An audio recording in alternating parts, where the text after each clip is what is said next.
Oh. Oh, it's not up yet. That's why.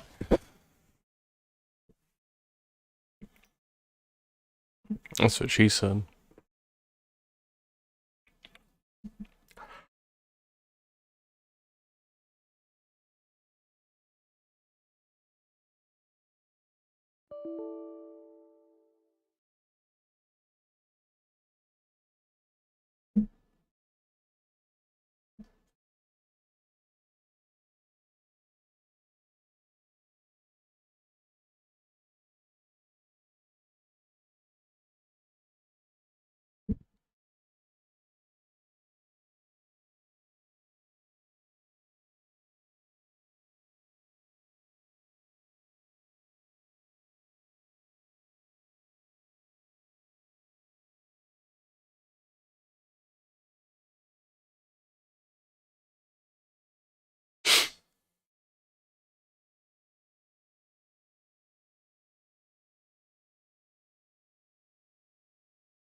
Sorry, I'm not. It's hard.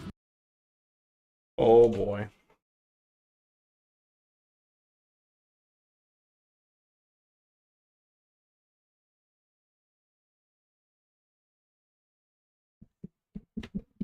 Hey, I did a reaction before Osmogul did. How about that?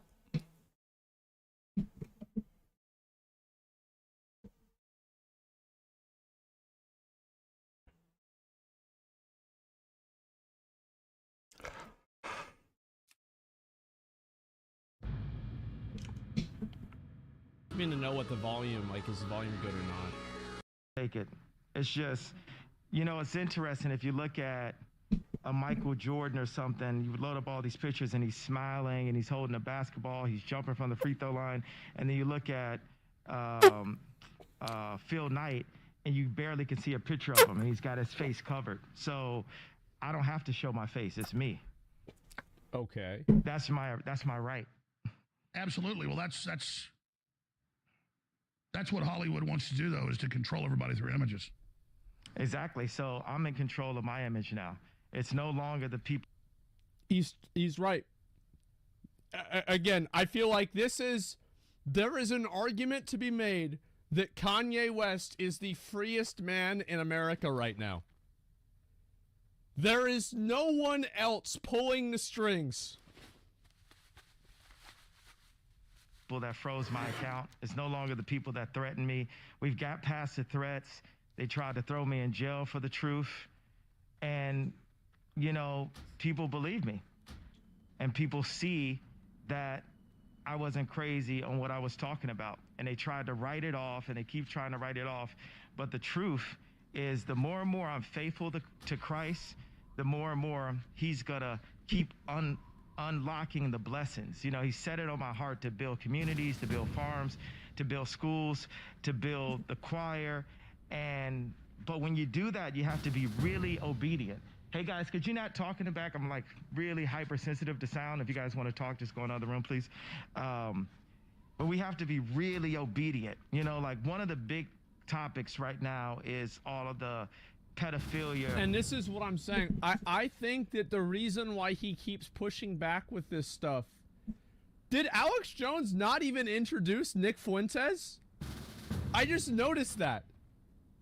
Like, he's sitting there, but he didn't even get introduced. He's just sitting there. That's all. Advertisement. He and did? my take on that is, notice. you know, I was skipping ahead. There's one place in the Bible where it says God sees sin differently, and there's another place where it says, you know, let me get out my phone. I can like really pull up the exact thing it says in the Bible. The general gist, and we'll get back to it after the 5-minute break, is that you have to stay strict to everything and remove as much sin as possible in order to serve God. And when people look at pornography, when a grown man is looking at a grown woman have sex on camera, you're still looking at someone's daughter, and you're looking at a lot of times someone that is the product of pedophilia. I think that's a lot. I mean, I think he's right in a sense that, like, obviously, like, there is pedophilia problems with, like, porn stuff for sure, and, like, there are instances where, yeah, this does happen. We're about to see exactly what kind of balls Osmogul has here. Let's see if he's willing to think as deep and as hard. But, like, I mean, couldn't you just say that, like, if you're fucking somebody else, you're fucking somebody's daughter too? I mean, like, I think that's kind of... That's, well, it's...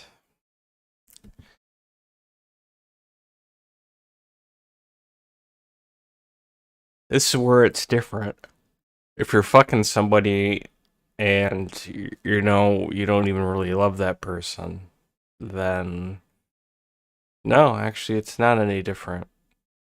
But if you do love that person and or you're married to that person, it's much different. kind of the same thing, really. So that's not like what he's saying. Yeah, sure. Well, what I'm saying is, like, overthinking Andy. I try to explore what people are saying and understand what they mean. Yes, I Good luck. try to do this. We'll see how good you are at it. Because the problem is you have to be, to understand what Kanye is saying, you have to be biblically sound. And I don't think Osmongold's going to be able to do it, but we'll see. This is my goal as a content creator, to provide my commentary on the content that I'm listening to. So yes, I do think that porn, it is, what is it? Are we going to debate the idea that porn is a industry where people get taken advantage of in many ways after so many people have come out and said this? I mean, come on. I feel like this isn't really, To be fair, it's like that in normal Hollywood. a debatable subject. So people will engage in going to strip clubs or looking at pornography, but then the moral compass is like, oh my God, look at the pedophiles. But in a way, anybody who looks at pornography is a form of a pedophile also. So I would say that this is like, you know, I do try to see what somebody else is saying in a lot of cases. But I think this one's like a pretty much like a 100% miss. Like, this is like, you know, whenever you try and throw something in the garbage can and you don't even hit the garbage can, it just hits the floor. Like, that's basically what happened. Yeah, there's no shot. Now, is there a chance that he is saying this to alleviate pressure from Balenciaga, who is a partner of his, that was just is recently involved in this like weird fucking scandal? I would recommend you guys to look into this because it is really fucking weird. That is the best way that I can assume the reason why he was doing this. But they dropped him. That's bad. If they dropped him, I don't know what to say. It's not evil, it's just weird. I feel like with the things that I saw about the Balenciaga stuff, I feel like there needs to be an investigation into this. Like, somebody needs to be held accountable, and we need to figure out what exactly happened. That's what I think. Let's bank it all in. It's very simple. We're not going to be talking about all this moral code and these standards right here. It's either Christ said so or Christ said no. Yay, powerful information. I totally agree with you. Back in 60 seconds, to join over 400 radio stations. Nick Fuentes in the studio. Everybody, tell everybody you know, tune in now, Infowars.com/show. Let's break the internet today. Stay with us. Live Zone. Because truth. To be fair, he did. He did break the internet. Absolutely. Like, it's actually incredible how, if they ever unbanned Alex Jones on, I genuinely think that it would shift the entire political conversation in the entire country. I could easily see this. Truth is stranger than fiction. Yay. Maybe more controversial than Alex Jones or Donald Trump now. I mean, we're about the most controversial people in the world, and obviously the most attacked and demonized. He's here. Nick Fuentes is here as well. America First. We're going to have Ali Alexander on, Owen Schroyer. This thing's going to go for the next 3+ hours as long as Ye wants to go. Some stations don't carry the first 5, but you just dropped some bombs that I totally agree that are huge, Ye. So recap that and continue on, sir. Okay. I'm thinking if it's 3.5 hours, I think we do half and half. I think we do half today, we do half tomorrow. Okay, so I looked this up. It's about sin. That's what we're going to talk about, sin today, and how we need to do everything that we can. We're imperfect, but to free ourselves of sin and repent for sin throughout the day, at night, and in the morning. So right here, the Bible says right here, I know I'm going to do a Corinthians 2, like Trump, new Christian kind of reading of this. So bear with me. I love Jesus, but I'm not the most, experienced Christian. And it says, the book of Proverbs 6:16-19. I'm sure that's the wrong way to read it. It's okay. You got the floor. Okay. Identify 7 things that God hates, although there are not any punishments prescribed for those. Scripture clearly indicates that God does view sin differently, and that he proscribed a different punishment for sin depending upon its severity. Now watch this one. It says, where the phrase all sins are equal in the eyes of God comes from. As far as I can tell, the most common argument for the belief that all sins are created equal comes from the book of James 2:10. It states, for whoever keeps the whole law and yet stumbles at just one point is guilty of breaking all of it. That sounds stupid.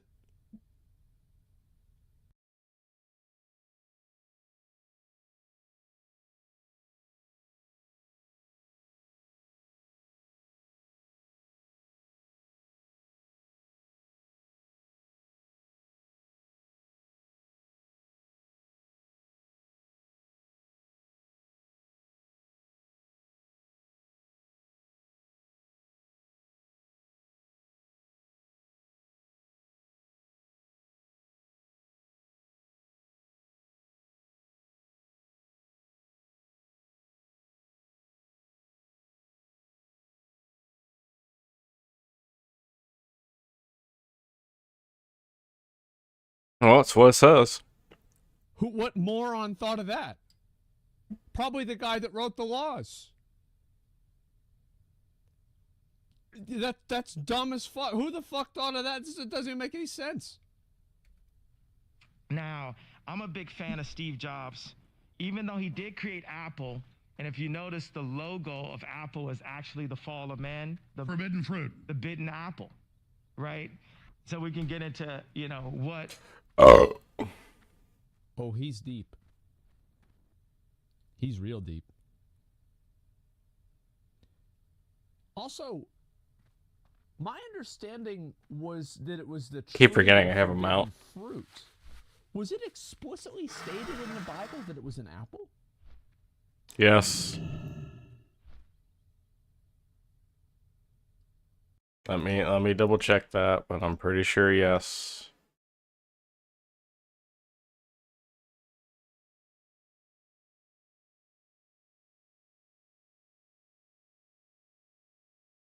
It might depend on what translation you're reading to. It might be one of those things.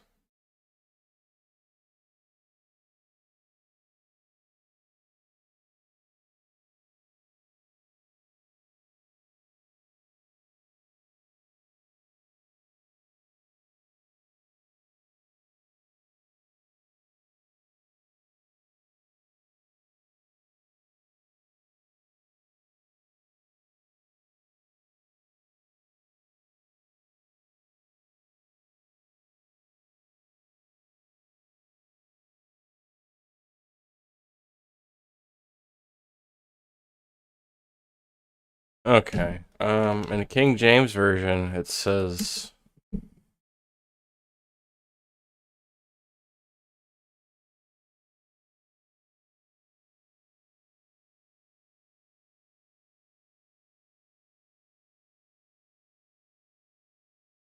Okay, I'm not gonna go look through all translations, but I guess no. It does not specifically say. Yeah, I didn't. Yeah, wait a second. Like it was, I think. It was never identified as an apple. Yeah, I feel like I don't remember ever hearing that it was an apple specifically. It was a pomegranate? Well, I can see why. Those things are satanic. What social media has done to families and all that. We got 3 hours, right? But I like the way our incredible American inventors like Disney and Hughes and Steve Jobs, the way they ran their companies and invented things that changed the world. And the way Steve ran his company was his version of a sinless office. Everyone had to be so meticulous to be able to take what was 10 things at one time and put it in the palm of our hand. Think about an iPhone. It's your fax, it's your email, it's your phone. And now it's 1,000 things. Yeah, it's your camera, it's your flashlight. Yeah, it's like 1,000 things in it. But he had to have his army go in with a sinless approach. And right now, God called Gideon to make an army, the 300. Let me see if I can get him up that mount. mount. For fucking iPhones, man. This shit is so goddamn good that it was inspired by God. Like, iPhones are so good that they were inspired by God. God, holy shit. 300, there we not go. The movie version, that were all focused on serving this mission at the time. So we have a mission right now to save our families from social media, from Zionist control, and bring Jesus Christ back to the forefront. And we're protected. I don't have security. My security is the angels. My security is the fact that I didn't load up pornography last night. And I said, this addiction is going to have to flee. This is what I was saying before about how he's like, anytime that somebody says he needs to do something or anything like that, he like doubles down on not doing it.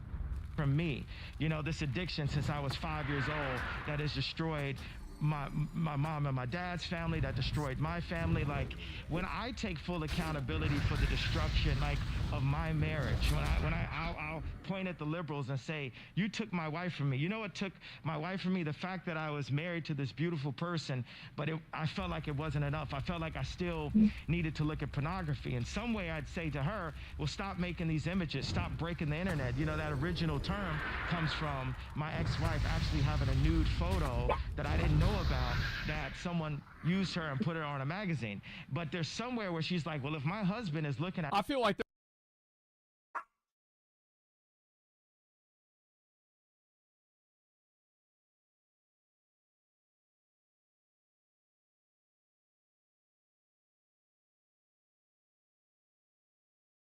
I need to get another beer anyway.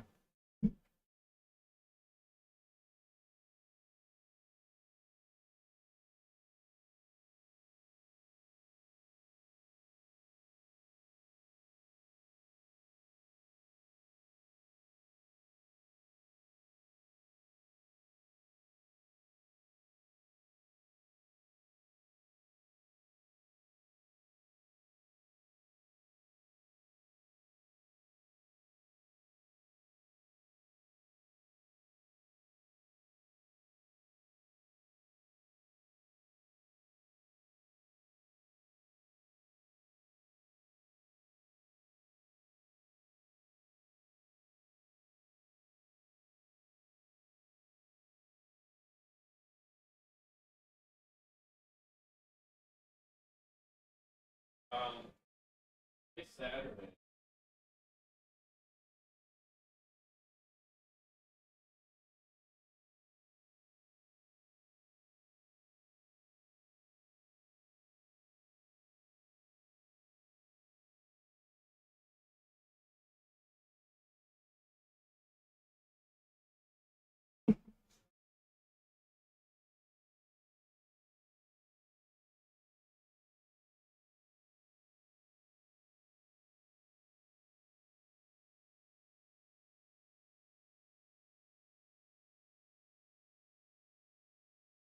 Apologies for that.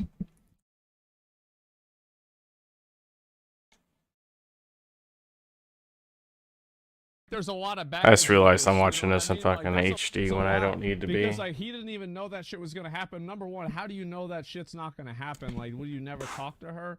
Like, how do you not know this? But it's like, again, I feel like, yeah, divorced dad. Well, it's pretty obvious the relationship. I'm gonna go ahead and fucked kill him up a mobs. lot. You know what? No. I mean, I think I spent 90 easily fucking say gold on that, this like, mount. I'm him not being with stopping that woman to fucked kill him up. anything. At this, I still want to be like Mount the up. girls that are doing this, and this becomes people reliving the traumas, pushing the addiction. The pornography industry is not even a big industry. It's like less than $10 billion, right? So that means that it's not used for prosperity, it's used for disparity. It's By the way, George Orwell wrote in 1984, and he'd been the You guys gonna mount or no? for OSS and ran propaganda. Do you not for the have British mounts? government, but he found out that he Hey, didn't the like bots are Hitler, just but he as found broke out as that I the am. How British about that? manipulated and created him. He didn't like the communists. He'd been one of them. He found out the British intelligence had actually created that and done that. And he explained in 1984 that pornography is something to destroy families, destroy our souls, and get us to commit. He wasn't even a big Christian, but get us to debase ourselves so that they could control us. absolutely, you got alcohol and pornography are these legal drugs. Alcohol is a spirit. We're gonna go into the spirit of alcohol. All right. All right. Akule. Oh, man, we getting into it. Yep.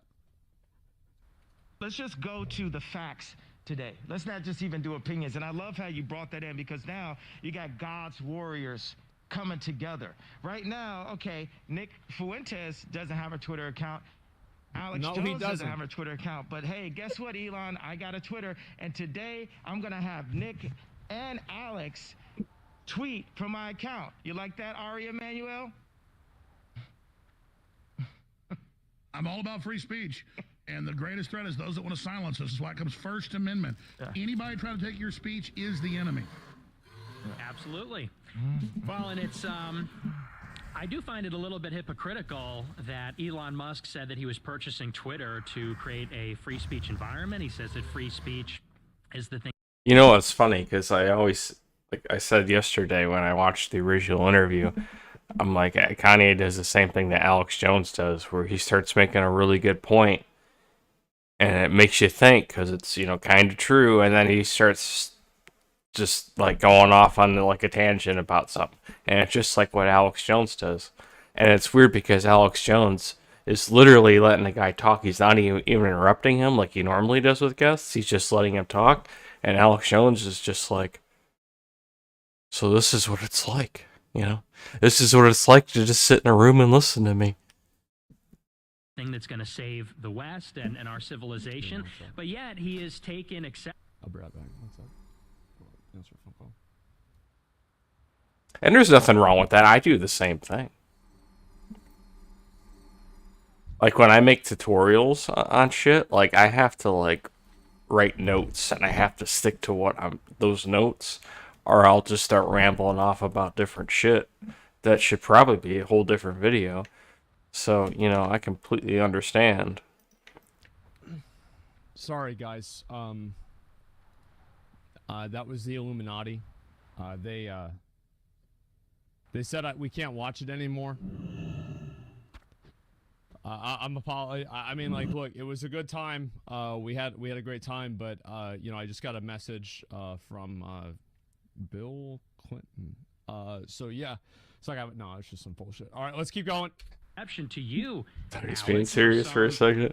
Seemingly specific reason, maybe personal to him, but definitely not. Nick Fuentes does this all the time, where he will take something that's actually a big deal, and then he will like minimize it, and then use generalized language to make it seem like it didn't really happen or it's not important. He does the same thing with the Holocaust.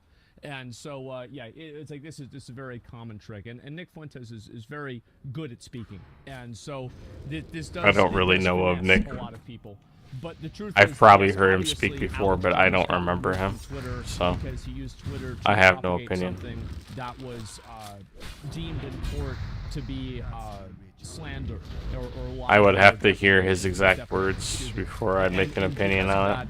that, he didn't get brought back on Twitter. Now, obviously it's Elon Musk's decision to bring him back on or not. It's Twitter's decision.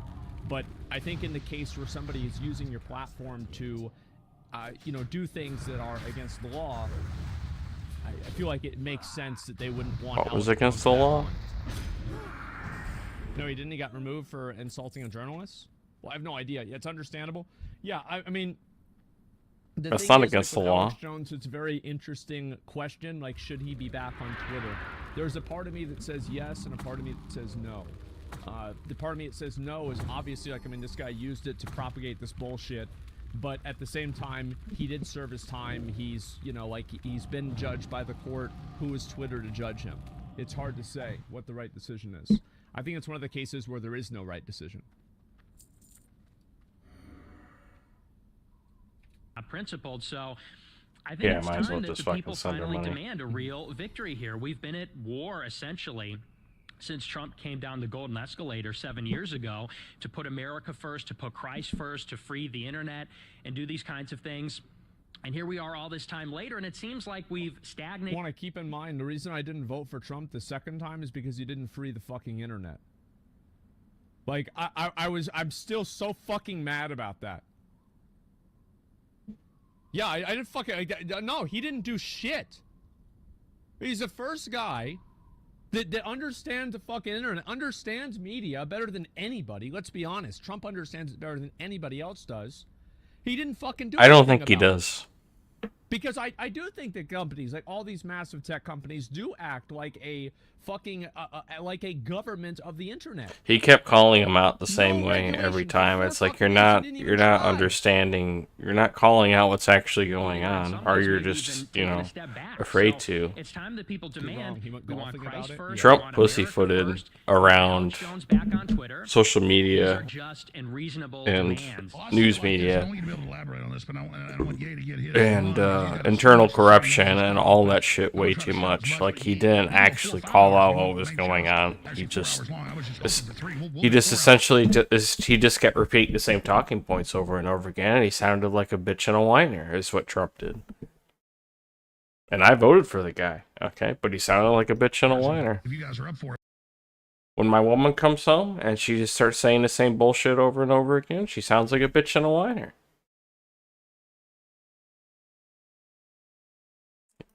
He made no effort to, like, indicate. He knew just as well as we do. He can't tell me he's ignorant to the fact he's president of the United States. He can't tell me he doesn't know what's going on. It's pretty obvious. It was obvious to me before it even started. Saying, I am a classical liberal at heart, so I love everybody and I judge people by what they do, not what color they are. Okay. And then I look at the things you said, and some of them out of context I don't agree with. But compared to... I mean, I don't really understand. I think that out of context you do agree with them. In context you don't. It's like whenever he's talking about peanuts, and there wasn't really 6 million peanuts, it was less than that. I feel like out of context, it's like, oh, we're just talking about peanuts. Who cares about how many peanuts there are? But like with the context involved, and whenever you apply the context, well, now it's an interesting concept. Sorry, excuse me, guys. I love combustion with AoE. I love it. Was it cookies? Sorry. A modern liberal saying white people are inherently evil and white people are bad because of their skin color.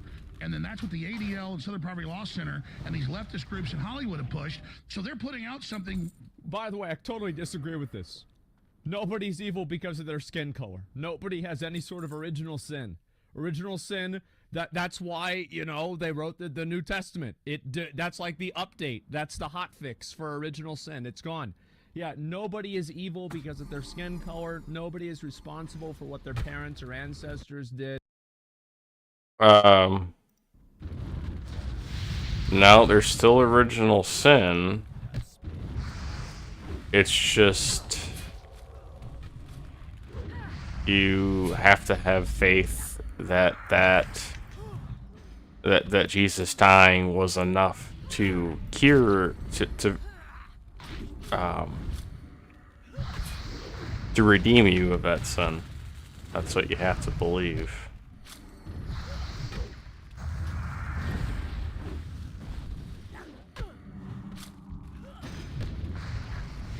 I hit it. Oh, it's still on cooldown. It's not anymore. Now I'm not going to use it.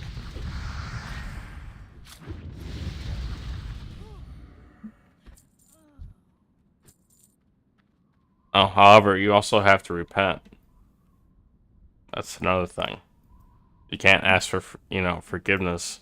You can't just be like, oh, you can't do the Lutheran thing and be like, oh, I believe in Jesus. That's all I need to do. No. Because then you just think you have permission to go do whatever the fuck you want. People are only responsible for living in accordance for You don't. themselves and doing things that are good for And them. if you're truly saved, you won't. It got patched out. Because you won't want I mean, anything there to still do are with that people world. play Classic, you know? I don't think I'll make that joke. All right, let's keep going. Beyond even what Hitler said, but reversing it onto white people, and we're supposed to sit there and accept it. And then Ye comes out and says, hey, you know, I see kind of a mafia running things, and then he's the devil. No, that's bullshit. Sorry. All right, we're gonna curse a little bit less on this subject. Yes, Reverend. I'm gonna try. I'll stop. And the reason I wanted Nick, people have heard from Nick, but people haven't heard from Nick with Ye standing right next to him. You know, it's like that's the thing that the Zionists control, the 300 in control of the media, in control of the governments. They don't want us to. Just obviously, there's a lot of people that are not well versed in these things. Zionists is just effectively Jews. Like, just think of Jews and Zionists as functionally interchangeable in this conversation. No, that's clearly what I'm saying. Okay, this talent's definitely working. I would have been out of mana by now. So how many people, whenever he says Zionists, how many of these people do you think are sympathetic or on the Jews' side in his mind? Or Jews themselves? How many, whenever he says Zionists, in his mind, 5%? It's 100%. Absolutely. That's the way he's using it. I'm not saying that it means that, guys. Please understand. I'm not saying it means that as a dictionary definition. I'm saying it means that in the way that he is using it. Connect to each other. Like my dad said, okay, they say you're anti-Semitic, but they say he's a white supremacist. And he's asking me, well, what's the difference? I said, Dad, there is no difference. It's just... Well, yeah, there is no difference. That's why we fought a war against it like 80 years ago. Because we realized that there wasn't a difference. That was like the whole point. Separation and confusion. They want to separate and confuse the Christians and make us afraid to stand next to each other. A Christian can stand next to anyone. We can go visit R. Kelly in prison. We can go talk to Harvey Weinstein. That's what Jesus did. Yes, because Jesus can save everyone. But if the Zionists can get us so afraid that... So I know he's going to be using this word, and it's going to be a big point of contention, so I want to bring this in. This is a Wikipedia article. I can find other sources as well. I just want to make sure his movement that espouses the establishment of and support for a homeland for the Jewish people centered in the area roughly corresponding to what's known as the Jewish tradition of Israel. Yes, these are people that are generally pro-Israel. So I just terrible source. Okay. Okay. Let's go ahead. Let's use Britannica Dictionary. All right. Next. Jewish nationalist movement that's had its goal of the creation and support of a Jewish national state in Palestine, the ancient homeland of the Jews. How is this guy famous? Who the fuck uses Wikipedia for anything? What the fuck? Do we need another one? Do you want another one? How many more are we gonna go? Those Guys, aren't sources. I'm not even trying to prove this. All I'm saying is that whenever he says Zionist... Like, I don't know what's worse, people thinking shit on the internet is real, or people thinking Wikipedia is credible. In his mind, this word is interchangeable with Jew. Can we just fucking accept that? It's obvious. I don't know. I don't know what's going on in his mind. they're gonna do what they've been doing to me, attempting to put me in jail, freeze my accounts, smearing me on the media. You know, I do find it to be questionable and worrisome that somebody can have their bank accounts removed for speech that is unfavorable. I find this to be very questionable, and I worry where the conclusion of that is. all of these things, you know, you put on the whole armor of He's God, lying? and they will Okay, not well then, be it's not able to possible. break your spirit. They, And by the way, we can do 3 hours on this subject, and you can do 5 hours on it. And let's just get it all going now, because I want to get into everything about your plans to try to bring jobs to America, unifying people, running for president, all those other issues. So I'm not. He's lying? Well then, okay. Well, if he's lying, then I'm not. Then what I'm saying doesn't apply to him, right? So like, it's not even a conversation. Turn us away from that. I'm just saying, let's just run with it as far as you guys want to go, and then I want to get into all the other topics that surround things. oh, beautiful. So where do you want to start? Well, I mean, I would just start with this. There are good people from every group and every type of culture. Uh-oh. Uh-oh. Here we go. We all know that. But definitely the left, when it was America defeated Hitler, calls their opposition Hitler. When both my grandfathers almost died in the Army Air Corps, both of them almost died. One of them crash landed after a mission and got all broke up.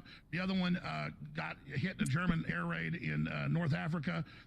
My grandfather was a pilot in World War II, and he met my grandmother there. She was a nurse.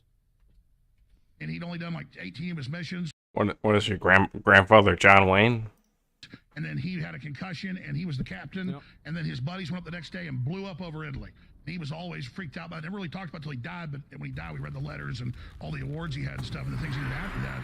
And then, you know, re-upping and recommitting to the Army Air Corps. So I take it as an offense to have George Soros and people that actually work for Hitler, rounding up people, tell me. George Soros worked for Hitler. I heard that this is actually credible. However, whenever he was doing it, you got to remember George Soros is like 90-something years, like 91, 92 years old.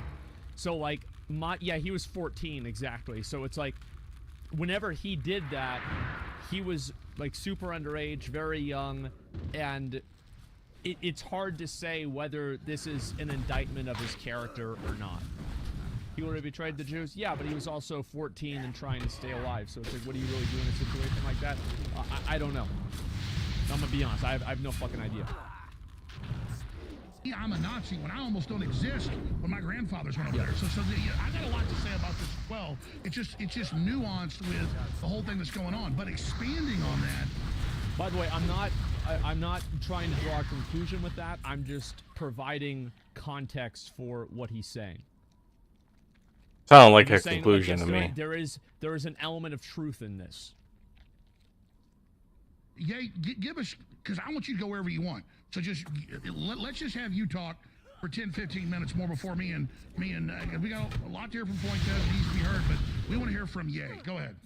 Well, I said with Ali Alexander and Nick Fuentes that we're like the SWAT team of free thought, and I go in with this battle ram at the door, and then they come in with these laser beams and have that information, and we work together as a team. A lot of times in media, they want to single out one person and burn them to the core. That is a Zionist approach, and they're asking me. Well, what he's saying makes sense, right? Is like Kanye West is the tank, and then like Nick Fuentes and like that other guy, they're like the mages that are casting like Blizzard behind him. Like, no, it makes, like, the metaphor that he's using actually makes a lot of sense. To use that same approach. Well, hey, don't say all people, just say specifically the businessmen. And then I go on Lex Friedman and I say who it's specifically, and that's still not enough. They're still taking it too far. Everyone knows and agrees now that it's like a reverse I'll just take out the version totems. of American History X, the scene when they put the guy's head against the curve and kick the back of it. And now people are like, wait a second, the so-called crime doesn't deserve the punishment. What did I thought? That's right. You're not Hitler. You're not a Nazi. You don't deserve. I need heroes.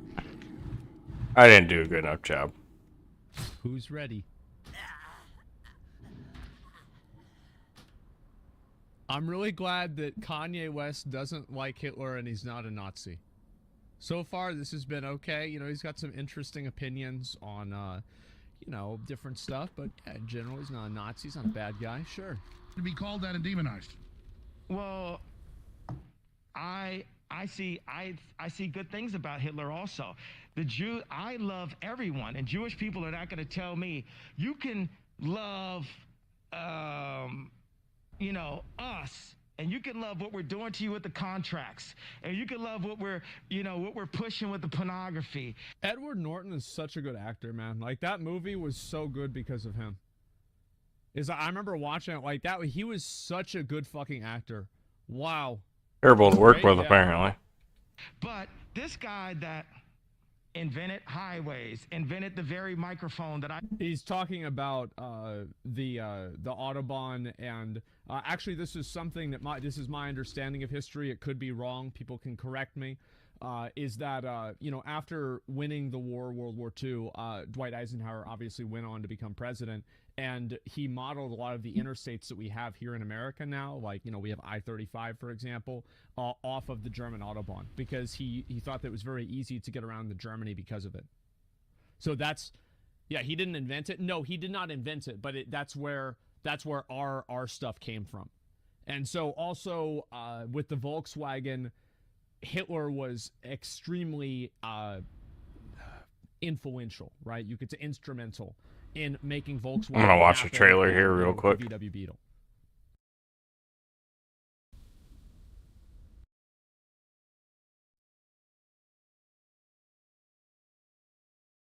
I've actually never heard of this movie. Okay, listen. I got something wrong with me. That's the first thing to know. I got threads in my head. I got threads in my head, man. I twitch and shout a lot. Makes me look like a damn freak show. Can't you ever cut that out? I'm sorry. Touch it, Bailey. I'm sorry. But inside my head's an even bigger mess. I can't stop twisting things around. Words and sounds especially. Have to keep playing with them until they come out right. Sorry. Jeez. Figured I asked. Like I said, a damn mess. Then I started working for Frank. Frank Minna, Private Eye. Boys. Frankly, Franco. He's the one who taught me how to use my head, turn it into a strength. He gave me a place in this crappy world until I screwed up. Frank! Brooklyn's just in trouble now. Ooh. Does anybody know what Frank was into on this? There's something going down, and it's big, and they were not happy about what he found. We find who did this, and we square accounts. If I figure it out, I'm gonna make him regret it. I promise you that. That's her. That's the girl that Frank was following. I think she found something. What happens to poor people in this city wasn't news yesterday, and it won't be tomorrow. Where's everybody go? Mostly just disappear. This town is run by Moses Randolph. When someone isn't seen for what they truly are, that's a very dangerous thing. Do you have the first inkling how power works? Power is knowing that you can do whatever you want and not one person can stop you. Those people are invisible. They don't exist. If you threaten his work, he will destroy you. You all alone? You got no idea. You're webbed up in this somehow, and these people aren't gonna stop. You got a head just like mine, always turning things around. Some people call it a gift, but it's a brain affliction just the same. You remember what I said? She doesn't know. She doesn't know. What don't I know?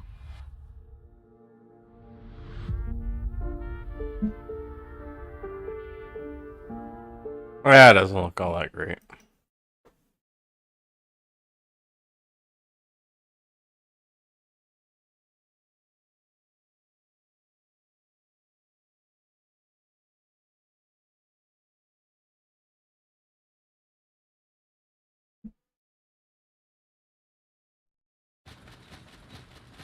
It began as a holiday. Eager to escape a bright future on the Great Plains, Arthur Howitzer Jr. transformed the series of travelogue columns into the French Dispatch, a factual weekly report on the subjects of world politics, the arts, high and low, and diverse stories of human interest. You don't think it's almost too seedy this time? No, I For don't. decent people. It's supposed to be charming. He assembled a team of the best expatriate journalists of his time: Berenson, Sazerac, Kremens, Roebuck Wright. These were his people. Just try to make it sound like you wrote it that way on purpose. We take as the subject of tonight's lecture Mr. Moses Rosenthal, certainly the loudest artistic voice of his rowdy generation. Simone Naked Cell Block J Hobby Room. I want to buy it. It's not for sale. Yes, it is. No, it isn't. Yes, it is. No, it isn't. Yes, it is. No, it isn't. Yes. In short, the picture was a sensation.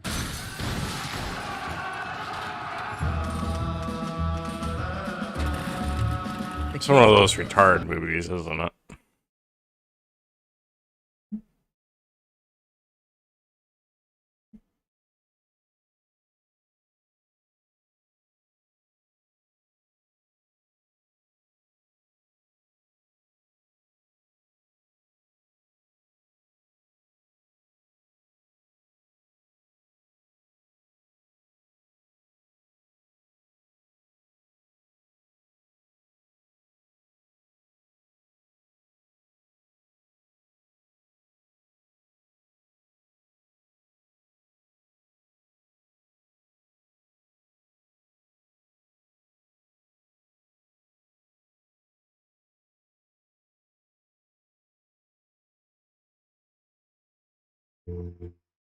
Anyway.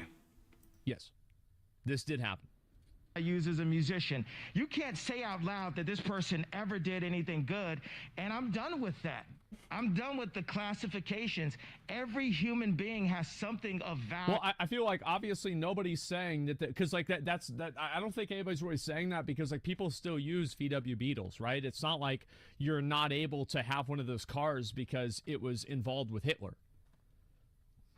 I don't think anybody's saying that, but like the thing is, like it's like a scale, right? Where it's like, yes, this guy made a nice car and he had like a good driving system, and the microphone thing is like I don't know a lot about. Explain this a little bit better, I huh? understand like this is an element of truth, but I think that percentage of truth is like 5 or 10%, whereas the other ones are like, you know, 70 or 80. Anyway, so I think people can acknowledge that, like, yes, obviously the Beetle came out of the Volkswagen came out of Nazi Germany. You could say that this was true, but it doesn't mean Nazi Germany is good because it made the Volkswagen. You see what I'm saying? Like, it's, yeah, and like, ironically, in the same way, it's not like Graduation is any worse because Kanye West is going on this tirade. Right? I mean, you listen to Graduation, and it's just the same as whenever you listen to it in high school. It's the same thing. So it's like you're separating, like, the fundamental idea is you separate the art from the artist, and that goes both ways. That they brought to the table, especially Hitler. How about that one? Ari Emanuel, how you like that one? Hey, Ron, you gonna do anything to fix Chicago? And so this is another example, what I'm saying, where, like, Kanye West will always go too far with this kind of stuff and not go too far as, like, my judgment, but go too far as his judgment and try to become even more extreme. Well, I am worried about the thousands of black folks down in Memphis, Chicago, but let me expand on that, because that's a nuanced issue. Right. You know, my grandfather grew up in Dallas and from a pretty wealthy family. Also, Hitler was born Christian. I've actually studied some of the history on it, but it's very interesting. I feel like I would not really classify Hitler as a Christian. I think that Hitler was way too into occult stuff to be classified as a Christian. And it's not like I'm not classifying because he killed a bunch of people. No, I'm not classifying him by, like, his own behavior. He was a Catholic? Yes and no. And like, that's the weird thing, right? So, like, Hitler, like, my understanding of this, and I actually find this to be incredibly interesting because it's the most recent example of a modern society actually trying to recreate, like, ancient knowledge and ancient meaning. My understanding is that, like, the Nazis tried to find a lot of, like, ancient relics, like Ark of the Covenant and shit like that. Like, this was something that they genuinely considered to be legitimate. And I find that very interesting. Now, to be fair, Ark of the Covenant does not necessarily, of course, it's fine. But I would say using the Ark of the Covenant as a weapon is like, you know, I think you can make the argument that, like, if you're doing... If you believe the Ark and the Covenant exists, then it's not going to work for you. You know, grew up and actually some of I his can tell you that right now. German. There's a lot of Germans in Texas. Yeah. But did you know that he grew up next door to the inventor of air conditioning and the inventor of one of the major inventors of refrigeration? And so my issue was, growing up, my grandfather told me the stories about some of the inside baseball and the things that went on. But later, I'm going to get into that. I'm going to tell you some stuff about Hitler that you might not know directly that happened to my people I knew. I'd love to hear everything, because guess what? We don't get to hear. It's hidden. Even like our truth, the fact that African Americans were in America before the Pilgrims. That truth is hidden. That we are. Is that true? If I had to guess, I would assume that's true, because it's like you're saying, no, not at all. Like, I'm not saying it is. I would believe that. Yeah, maybe, sure. I mean, anything could have happened for 1,000 years, but maybe not. There's no evidence. Yeah, there's no. Yeah, I don't know if there's any evidence of that or not. Actually the Native Americans, or some of us are Native, or the fact that what Kyrie got in trouble is pointing out that we're Jewish slave boats. Like, and then, you know, look at Australia. There is everything slave boats. There are Chinese slave boats. There are English slave boats. There were American slave boats, African slave boats. Everybody had slave boats. This is nothing unique to Jews. Yeah. They've done some of the genetic typing of the Aborigines there, and they're basically Africans. There you go. You know, so all of these truths, and then the current truths about banking, about the government.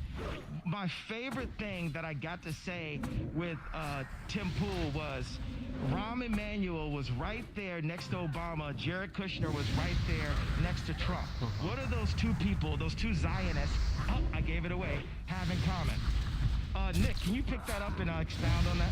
Absolutely.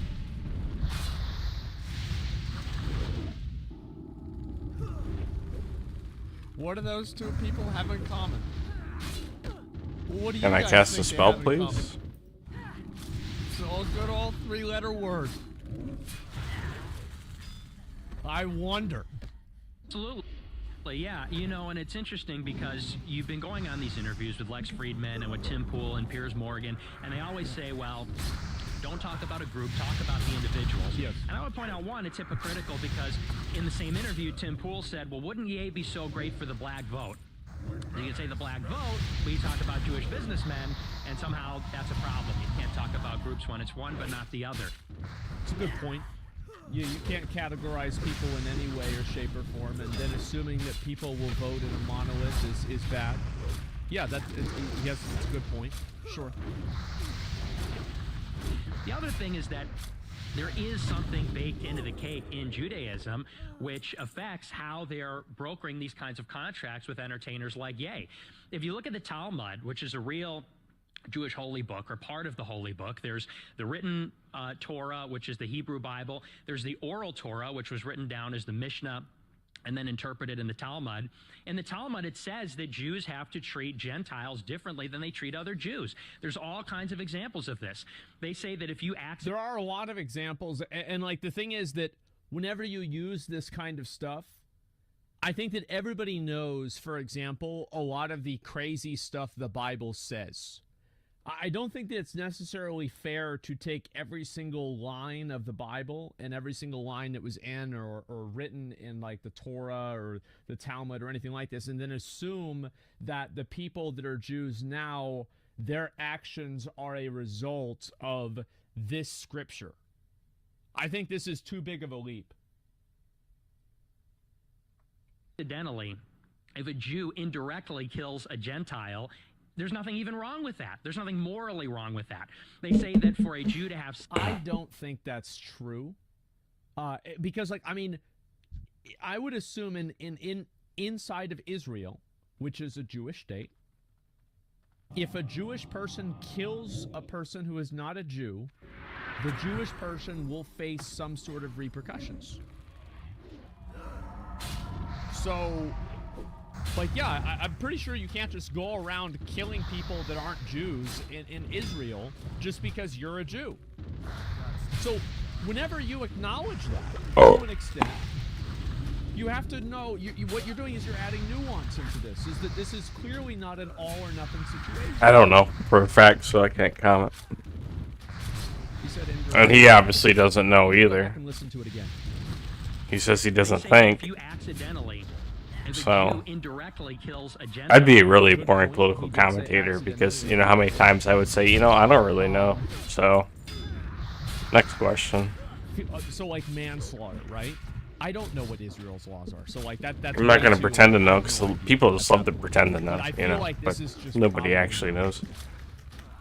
This is, again, people that are using a book from 2,000 That I do years know. ago, interpreting it as if people that are doing things bad to them are working off of that book because the people are bad now. There's nothing even wrong with that. There's nothing morally wrong with that. They say that for a Jew to have sex with a Gentile is comparable to bestiality. They say that the semen of a Gentile is like that of horses.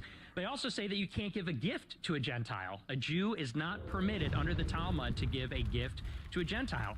They're not permitted to charge each other interest, but they're encouraged to charge Gentiles interest. What do they say about pedophilia? I mean, I feel like a very easy way that you can analyze whether this is something that is in line with what Jewish people are doing today is there are a lot of Jewish people. Are they charging each other interest? Are they sleeping with people that are not Jews? And if the answer is yes, then you cannot use the literal text of the book as a benchmark and a guide mark of what they're doing or why they're doing it. Jews did different things back in the Bible times, and they're doing different things now. The Jews aren't very loyal to God, or and never were very loyal to God. They're only loyal to God when they want something. But then again, most of us, especially non-believers, we come to God in our time of need, in desperation, and then we never seek Him again. So, are we any different than they are? It's just it's bad logic. I'm about to get another beer here. I'm gonna go ahead and let yeah, I'm gonna make one of these real quick. I'll be right back.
Oh, I clicked on the wrong fucking thing.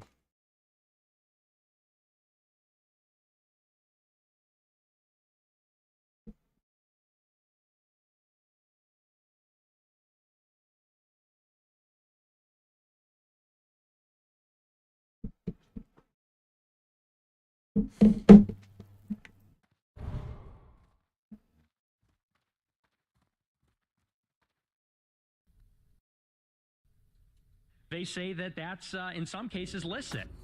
Well, I mean, here's So you're telling me we in need the to holy flee book, here. It says it's okay to be pedophiles as long as it's not another Jewish person. That's something that came from Adam. I'm not 100% sure. Well, let me just get this. Let me just get this out front. I believe in free speech, and that's why I want you to be here and be able to say whatever you want. I'm quite the historian. He should have from a lot of survived. multifaceted views. So at a certain point, I'm going to give my nuanced views of this because there are power structures, and there are mafias, and there are cliques, and there are groups, and there is certainly Fuck, here we leftist go. Jews that call everybody Nazis they don't agree with. You don't want open borders, or you don't want your guns taken, or you don't want to take a shot. The ADL had a meeting 2 weeks ago and said, Alex Jones I don't think this is a leftist Jew thing. I think that there are a lot of leftists that say that, and I think that it's stupid to say that. I don't think somebody is a Nazi because they don't want illegal immigrants in the country. They're not a Nazi because they want to have a gun. This does not make somebody a Nazi. And I think the problem with using the word Nazi is that Nazis, like, didn't they used to make furniture with people's skin? I don't know about that Like, one. this is like some real, like, actual nutso shit. Like, you cannot go and compare the two things. Skin lamps, yeah. The occult ones, some of them, yeah. You gotta be a little a little You're taken off the air. more He's careful so with these he doesn't ones. want you to take 4 shots. And I'm like, what are you doing? Okay, well, let's assume that's not true because I know seems to be a point of contention. What I'm saying is that whenever you are attributing people that have disagreeable political views to a historical group that was so horrible that they were responsible for killing millions of people, and this is not just with the Holocaust, Or but getting they were it this responsible time. for killing millions of people and doing horrible things. We fought a massive world war over it. This is not proportional to somebody not wanting illegal immigrants in their country. And I think that you devalue the word of calling somebody a Nazi. What is a Nazi? It's not somebody who has disagreeable political opinions. Calling me anti-Semitic. I'm not against groups. I don't get into group politics. Adam, but you just did, because he said that it was leftist Jews that were pushing this. Here, let's go back and listen to it. And Alex Jones is an agent of evil, or you don't want to take a shot at the 80-body Nazis they don't agree with. And there is certainly leftist Jews that call everybody Nazi. There it is. And so he did say it. Now, he could easily come back and say, well, yeah, but there's leftists, everybody that say that too. But it's like, yeah, but why categorize it that way? Nazis they don't agree with. Weeks ago, and I'm like, what are you doing calling me anti-Semitic? I'm not against groups. I don't get into group politics. I mean, that sounds pretty bad. Like, you can't categorize people by a group and then say you don't do that. Adam, I mean, sorry. I didn't mean to say that. Alex. Yes, sir. I've got the perfect answer for the ADL. They are going to... Anti-Defamation League, by the way. Have to listen up. What we did is we brought Netanyahu with us. I mean, I'm in the twilight zone right now. I think everybody is. What do you have to say? What do you have to say to Alex Jones right now, Nick Fuentes and Ye? It was bad. It was bad for Trump to meet with Nick and Ye. Okay. I had no idea your voice is gonna sound. I just want to... People that are saying that Kanye West isn't crazy... How is it that you can watch this and think to yourself, these are the actions of a sound mind? I think it's kind of funny. The guy's nuts. Like, that's all there is to it. He's absolutely fucking nuts. And if you saw this person right here that you're looking at on the screen in the supermarket, you would intentionally walk way around them as to not aggro them. You will stay outside of their aggro range. Whenever they're looking around, you intentionally make eye contact I don't know about with that. something else. I do that with a lot of people, so I don't know. Netanyahu. So you don't like Benjamin Netanyahu? I just heard about this guy 2 weeks ago since like the tweet, and I thought he had a funny name. I heard he's like really into like, he's like a super killer and I could die for saying this, so in case this the last time you ever hear from me. Well, look. No, yeah, it's always what it is. I find this to be unlikely that he doesn't know who he is at all. Could be trolling. I don't think he's trolling. Look, I'm glad you guys are here, and we can sit here and upset. All I'm telling you is, do you guys realize that the British government created Hitler, and the Milner Group put him in power, and there's something much more sophisticated? And I personally... And I also want to say, like, so the guy that he's talking about is this guy here, Benjamin Netanyahu, is an Israeli politician. I know. Shocker, isn't it? 9th Prime Minister of Israel. Another shocker. Yeah, that's clearly, like, he's making a joke out of his name, like Net and Yahoo, but he's clearly talking about this individual.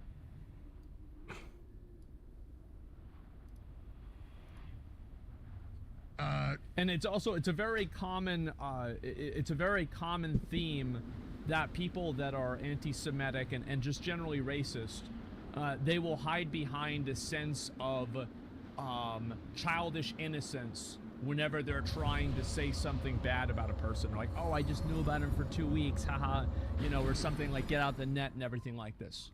You know, it always has that facade. I think you learned that from Nick, if you want me to be honest with you. Nick does that a lot. think that most Jews are great people, and I understand there's a Jewish mafia, and they're used to demonize anybody that promotes freedom, but I don't blame Jews in general for that. And there is a much larger eugenics, transhumanist, scientific elite agenda that's playing off. What about abortion? It's 50%. Scientific elite agenda that's playing off. What about abortion? It's 50% of black deaths. There's over 50. Hey, one of the papers I had, you're like, why is all? You're the director today. It's fine.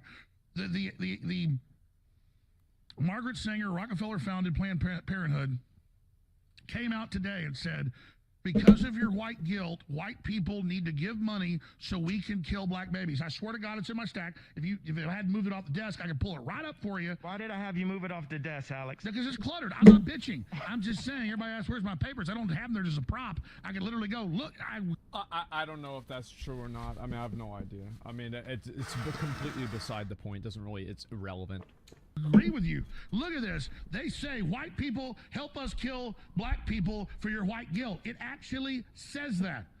Now, I'm agreeing with you. Is it a problem with props? We can't. This is the voice of Netanyahu. See, you get your mop.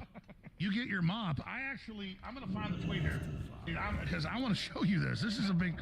Guys, I sent it to you this morning. It was in the tweets. You pull it up. It's official Twitter of the eugenics death cult. Talk about Nazis. I mean, we're gonna have Netanyahu step out for a second, okay, Alex? Oh, he's gonna go? I'm leaving for now until it's another meeting, and then I'm gonna say something. All right. You're not only an artist, you're a comedian. But Nick, that's what I'm getting at here is that is that again? It was a. It doesn't matter. I just. This is not the manifestations of a sound mind. Okay. This is not. Yeah, this is not what a normal, like a normal thinking person is going to do. Alex is flabbergasted. Yeah, it's weird. It's uncomfortably weird. I mean, listen. And you can see Nick is obviously laughing along with it. I think that things like this were, this is something Kanye learned from Nick. I don't know this. I'm guessing. Fluoride in the water killing us all. They're injecting us with GMO. Oh, here's a question, and I'm not an apologist for Israel. I'm trying to be balanced here. And I believe in the First Amendment. I believe in free speech. I endorse you, say whatever you want. Israel has, other than like Singapore and a few places, the most draconian mRNA injections in the world. They have the highest death rate from the shots. They are literally forcibly injecting them like Joseph Mengele, and Jews are dying in mass in Israel. So if the Jews are the secret group that runs it all, and I'm not denying that Jews run Hollywood, what I'm saying is the Zionist. Yeah, but okay, well, why would the Zionists?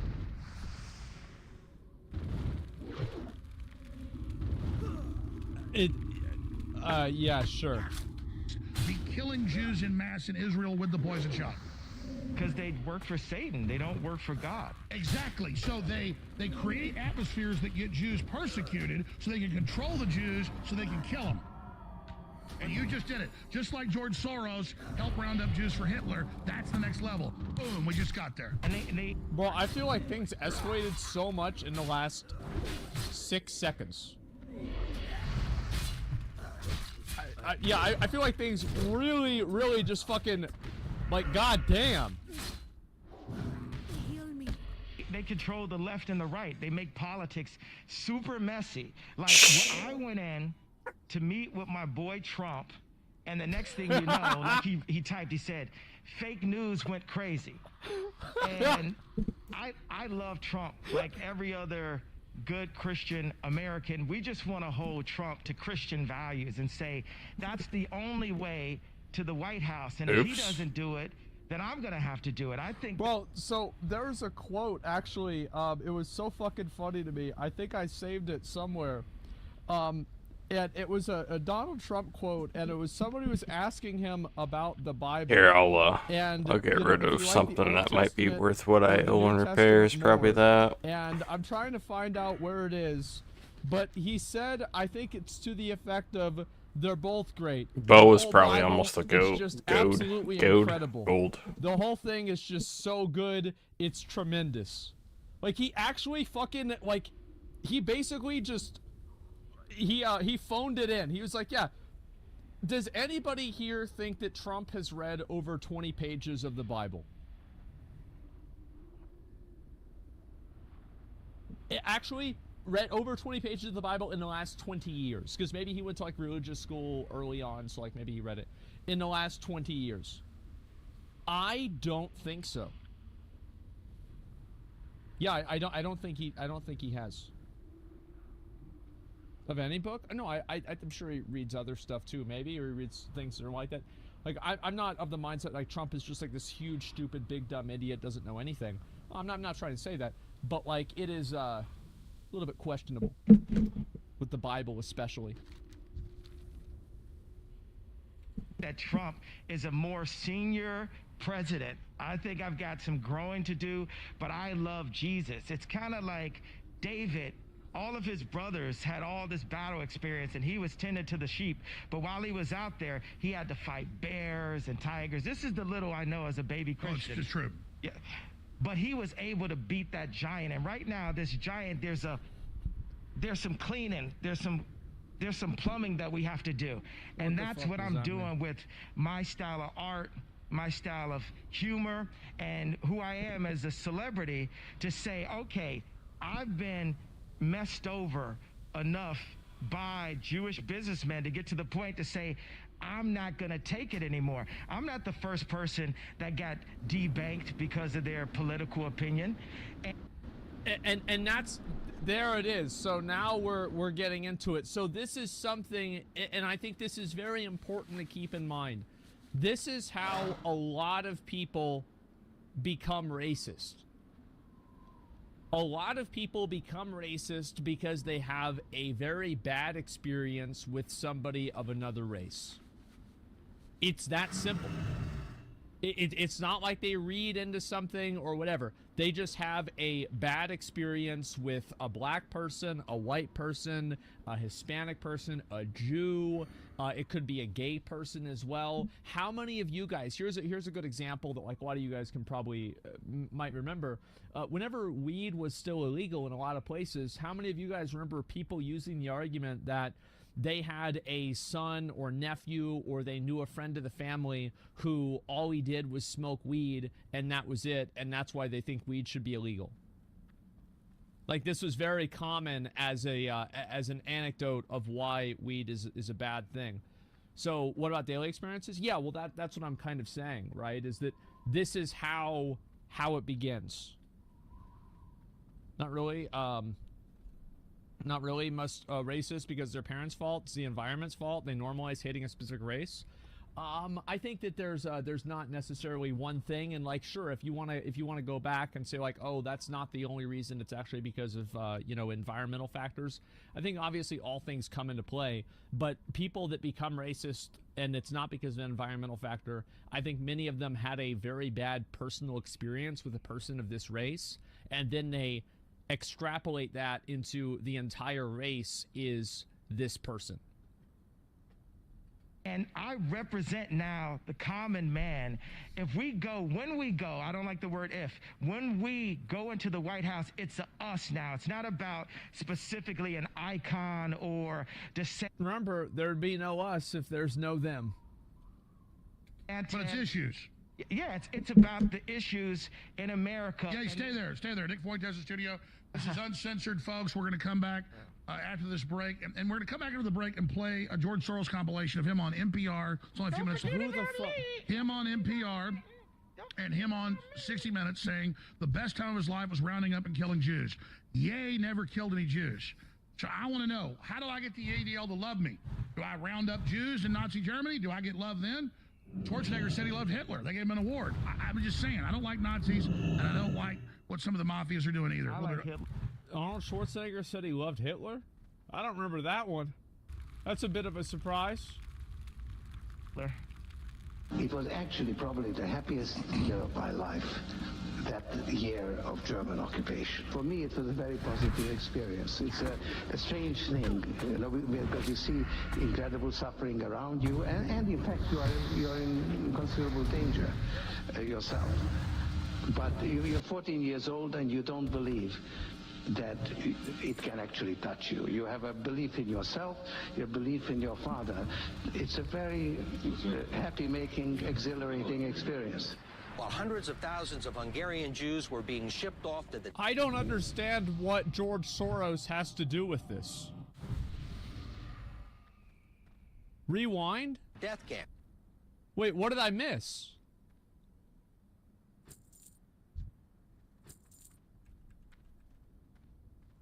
Wait, what did I miss?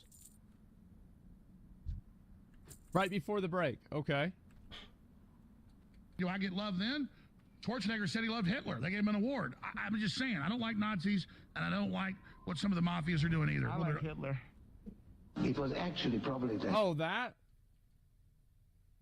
Oh, yeah, yeah, I mean... Yeah, I mean, I forgot about that. Yeah, yeah, yeah. Well, this is, okay, now we're starting to really go mask off. All right. So anyway, I was just thinking about the George Soros thing. He's a moron for saying that? Yeah, it's dumb. Okay. Yourself. It can actually... Jews were being shipped off to the death camps. George Soros accompanied his phony godfather on his appointed rounds, confiscating property from the Jews. These are pictures from 1944 of what happened to George Soros's friends and neighbors. Okay. You're a Hungarian Jew who escaped the Holocaust by posing as a Christian. Right. And you watched lots of people get shipped off to the death camps. Right. I was 14 years old. And I would say that that's when my character was made. In what way? That one should think ahead, one should understand and anticipate events, and one is threatened.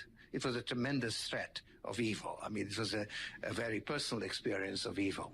My understanding is that you went out with this protector of yours who swore that you were his adopted godson. Yes, yes. Went out, in fact, and helped in the confiscation of property from the Jews. That's right.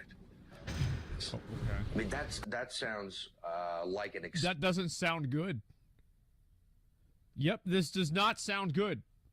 Experience that would send lots of people to the psychiatric couch for many, many years. Was it difficult? Not at all. Not at all. Maybe as a child you don't see the connection, but it created no problem at all. No feeling of guilt. No. For example, that I'm Jewish, and here I am watching these people go. I could just as easily be there. I should be there. None of that. Well, of course, I could be on the other side, or I could be the one from whom the thing is being taken away. But there was no sense that I shouldn't be there, because that was... well, actually, funny way, it's just like in markets, that if I weren't there, of course I wasn't doing it, but somebody else would be taking it away anyhow. In other words, whether I was there or not, I was only a spectator. The property was being taken away. So I had no role in taking away that property. So I had... Who gives a fuck? Like, who fucking cares? Like, why is it, how much longer do we have to watch this guy? I don't give a fuck. Why does it matter? Yes, he's 14 years old. He collaborated with the Nazis. He lied and told them that he wasn't a Jew. Wow, he didn't tell them he was a Jew and get killed. What a big fucking surprise. I don't know. It doesn't matter. George Soros, fucking like 95 years old. He's gonna be dead anyway, so who cares? See, now he just doesn't want to, he doesn't want to admit that he was wrong about what he just said. So he's, oh, who cares, you know? It's like, I can't respect anybody if they can't just admit they're wrong. I can't.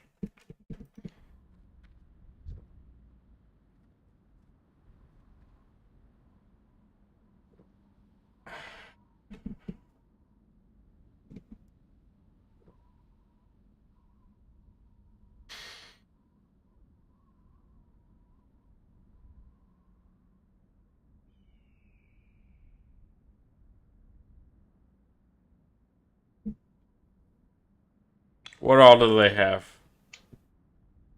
Just the 6-packs of St. Pauli Girl. They have 6 and 12s of Heineken.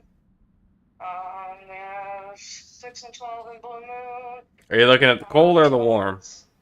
Yes, they don't have any that is warm. Okay. Continue. Killian's. You. Coors. You.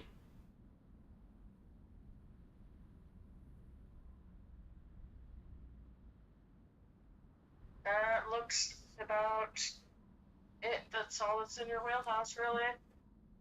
I see. Double take. Can you switch to video and show me? Huh? Okay, show me. I don't know how this works. Can you see me or do you see the floor? I can see you. Hit flip camera. There you go. Can you see out now? Yes. I don't want any of the single cans, obviously. I'm not black.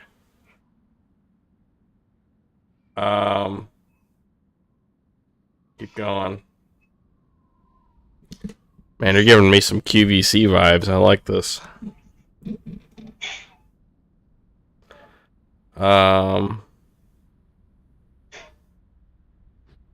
What is that on the bottom? I can't see it. Go back there. What is that on the bottom? I can't see it. That's Labatt Blue. You. Athletic Brewing Co. Run Wild. Coors Edge. O'Doul's Busch Non-Alcoholic. Hey, let's make this easy. Do they have Dos Equis? Regular?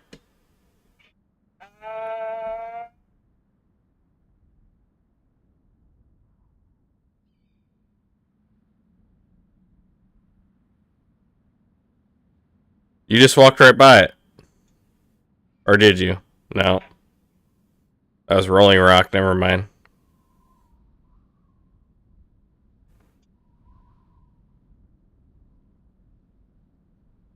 They would be back there by the Corona, I'm pretty sure. That was in the first case. That's in this case.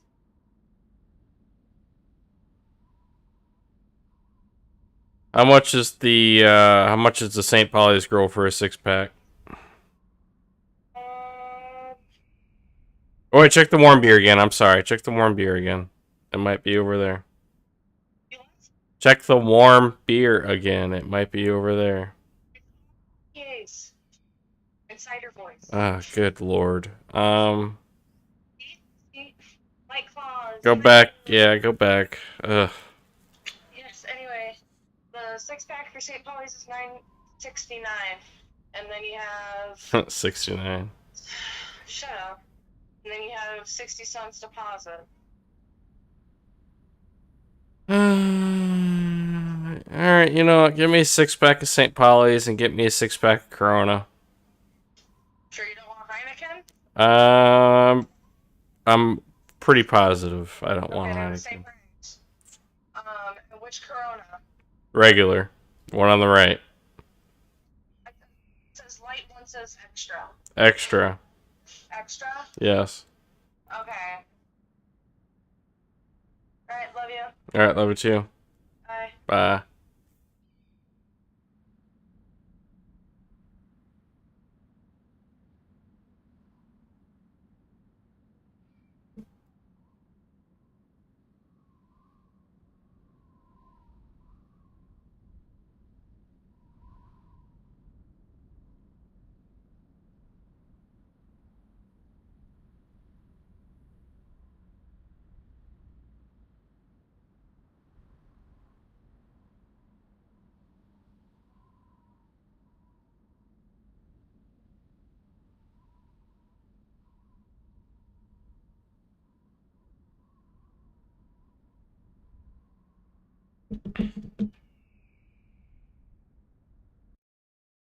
Holy fuck. Are you religious? No. How long is this gonna take? Do you believe in God? All right. Okay. My mission here today is to offer the First Amendment, because as long as you're not carrying out violence against someone or asking people to be violent, like the left's asked people to burn down cities and attack Republicans and celebrated Rand Paul and Scalise being shot and attacked, then you have your free speech. And when the left came out in the last 10 years, and really... I do think that it is important with the George Soros situation. I do not want to be defending George Soros, okay? But I think it's always also very odd whenever everybody thinks that if they were alive before the Civil War and slavery, they would be helping slaves escape to the Underground Railroads. We know with history that is not the case. I wouldn't. Obviously, it seems extremely reprehensible what he did. It's hard to know what you would do in that situation. When your life is on the line, you're 14 years old. Technically somebody else's property, somebody else's problem. It's hard to really know. And I don't think that you do know. It's the same as whenever people always talk about how, you know, oh, if I was in that school and that shooter came in or that guy came in with the gun, I'd have shot his ass, I'd have taken him down. We need to focus this witch doctor. This is annoying. Hoping you didn't look at it. You know, there's always people saying, like, yes, I would do this, but they're not in the situation. Tolerated the last 5, 6. It said white people are in. And also, I want to say, it's completely fucking irrelevant to everything else. Who gives a fuck about George Soros? Inherently evil.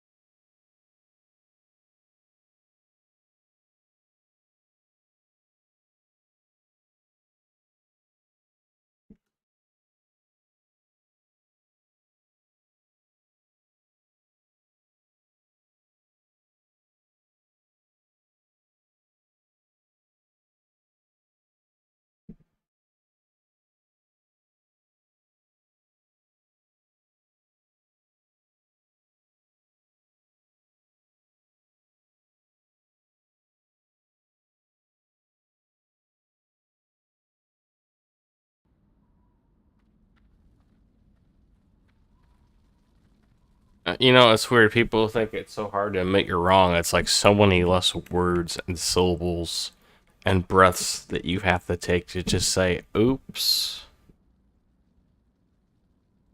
Oops. Instead of saying, like, instead of just frantically trying to defend your position. It's pretty fucking stupid. Alright, Solier gets killed first.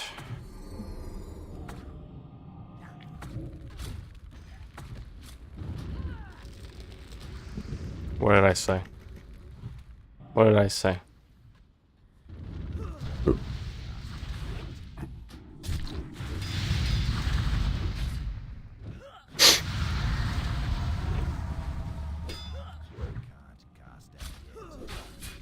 Oh, fuck.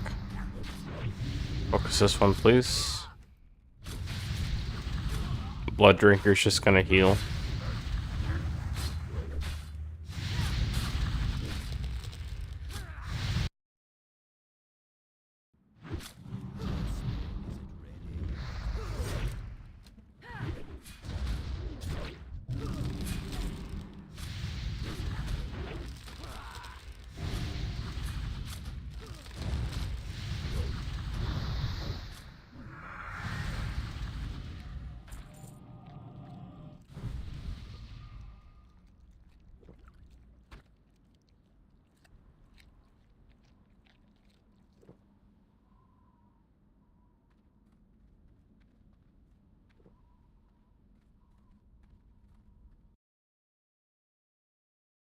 Because of the color of their skin, and that somebody who moved here as a kid from Poland, they're supposed to pay reparations for what people did hundreds of years ago in this country. It's a divide and conquer strategy. I'm not getting into the reparations debate. I'm saying the groups pushing reparations are trying to cause division. And so I've said it, the most Nazi-like activities I've seen, and the Nazis, in my view, were thugs that shook people down to do a lot of really bad things. But they did good things too. We're gonna stop dissing the Nazis all the time. Okay, we're gonna get to that. Okay, all right. So here we go. Now we have begun the ascent of power levels. Yes, They did some good things, so we're gonna stop dissing the Nazis all the time. Yes, I don't think having cool-looking outfits.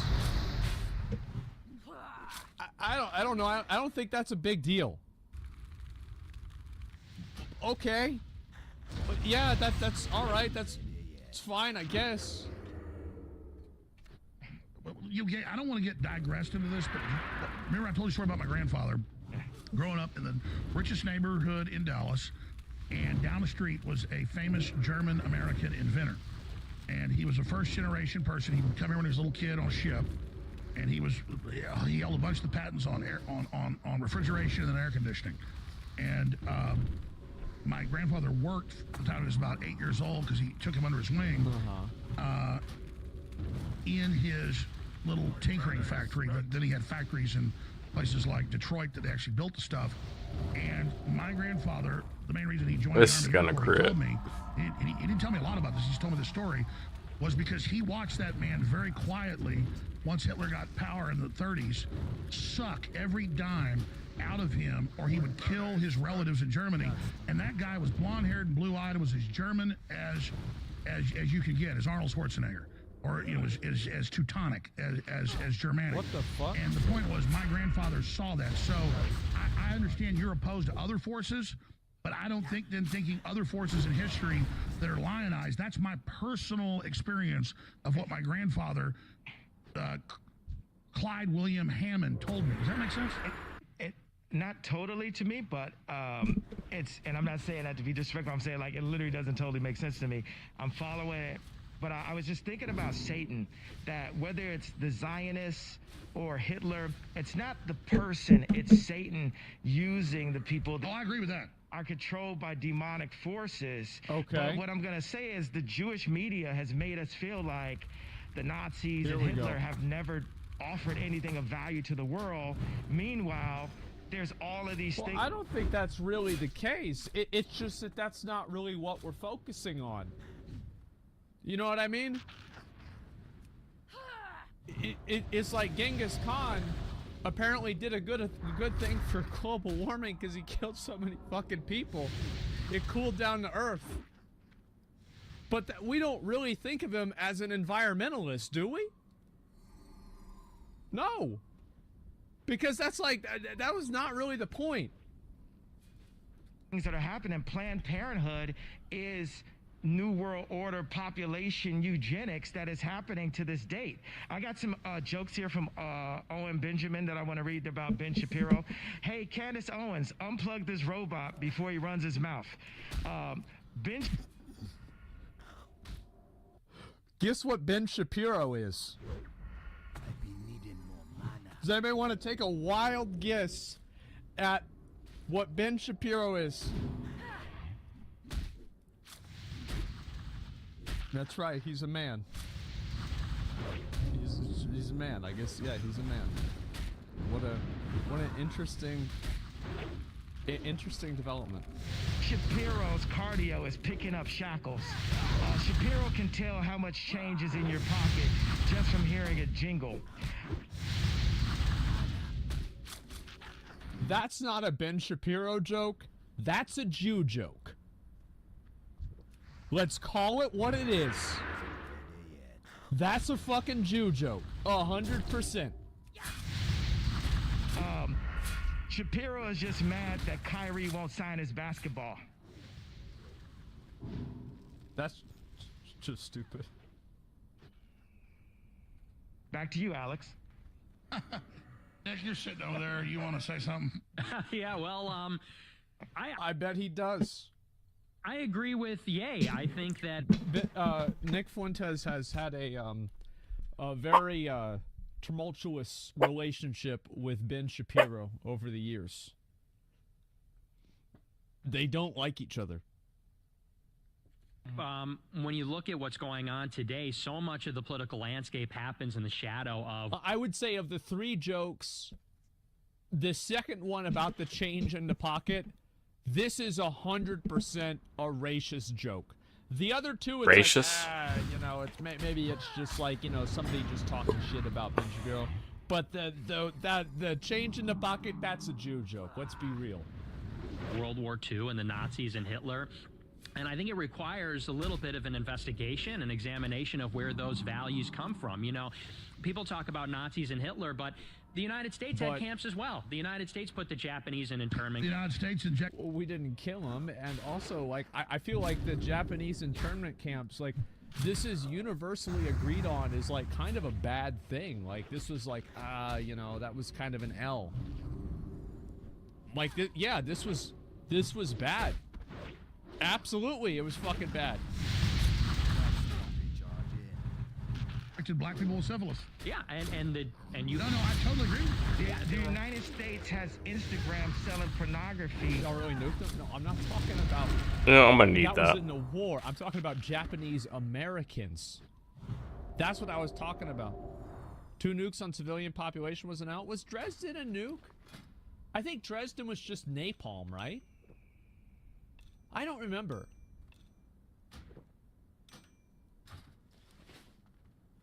That spirit would do a lot more for me than 2 Dresden intellect. was firebombing? Yeah, okay. To little kids, and they're selling. People are. Does he not know about the firebombing? Are selling it's prostitution rings. Instagram. So is your point? Let he without sin cast the first stone. You're just. Instagram is a prostitution ring. Like, I went 30 days off of Instagram, and it was the best part of the fast. Me getting kicked off of Instagram was the best thing that ever happened to me. Because when I go to it, it's like watching it with the They Live goggles, which is something that this is it's a movie. It's like whenever there was like the white guy tries to get the black guy to put on the glasses, and it's like, oh, now you see the real truth. And it's like in the movie, everybody was like aliens, so it's like you put on the goggles and you can see what's real. Like, yeah, I'm explaining like what the this is what the this is the metaphor. Owen Benjamin, Obey, you guys yeah. got to pull this up. Dave Chappelle is a hack, and he gets a lot of his jokes from Owen Benjamin. Dave Chappelle went on a Jewish platform and said, "They dropped that nigga." Dave Chappelle said, "They dropped that nigga," talking about Ye, and he called me Kanye, and I'm supposed to be his friend. Dave Chappelle does not believe in God and does not believe in Jesus. These are the kind of black leaders that... What the fuck? What? He's a Muslim? Yeah, well... I mean, I think that Muslims hold Jesus in esteem, and Allah is just the Muslim word for God, right? No. It's not like they believe in a different God. Yeah. Yeah, yeah, okay. They do. Like, what the fuck? Put in front of us. And meanwhile, we want to knock Herschel Walker, but Herschel Walker changed his life for Christ. And he might have had abortions, but he doesn't believe in abortion. Well, sure, what matters is you... That's never gonna look good, though, right? I mean, whenever you do something and then you're like, This well, is nobody true. else can This do it. is It's true. like, well, fuck, 100% agree. you? This is It's like, true. I get that, like, yes, you can intellectualize this beyond yourself. Should he hold it against the person? No, but it's really hard for that person to, have an argument that's against something that they were doing, America has a fearless, visionary leader who You have to do a little bit more at that point than just say, oh, I regret what I did, You have to... options that were offered, and I I don't said know. this on my show the other week, and the news said, oh, he supports DeSantis. I said the moderate Trump... DeSantis, nobody even knows. It's just somebody that all the left are all of a sudden... Well, let me raise that. Since you guys got into this, and we'll do hours on this. Wait, did I cut you off, Nick? I want you to... Let him complete his thought, man. So the moderate Trump versus DeSantis will not produce any outcome where America or Jesus is put first. Israel is, or rather DeSantis is mobbed up with Israel and Mossad. Donald Trump, his speech, his announcement was written by Jason Miller, who's controlled by foreign interests. If there's... Which foreign interests is Jason Miller controlled by?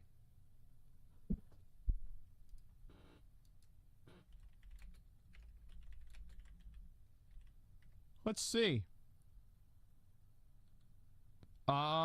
I'll go ahead and just double check here.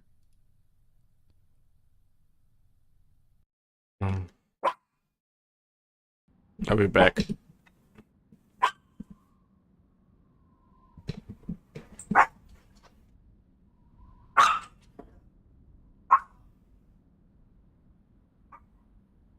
Yeah.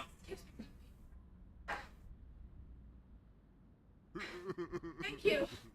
Getting the door. You expect me to get the door?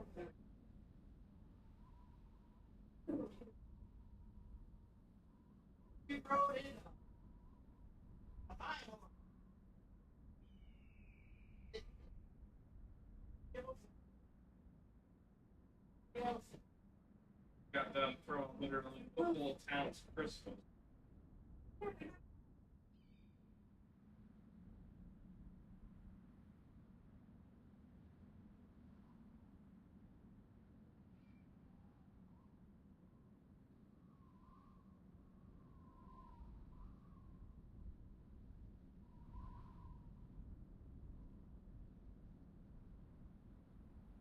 Ella.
Down. Where's those dogs?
Good thing I'm with bots, huh?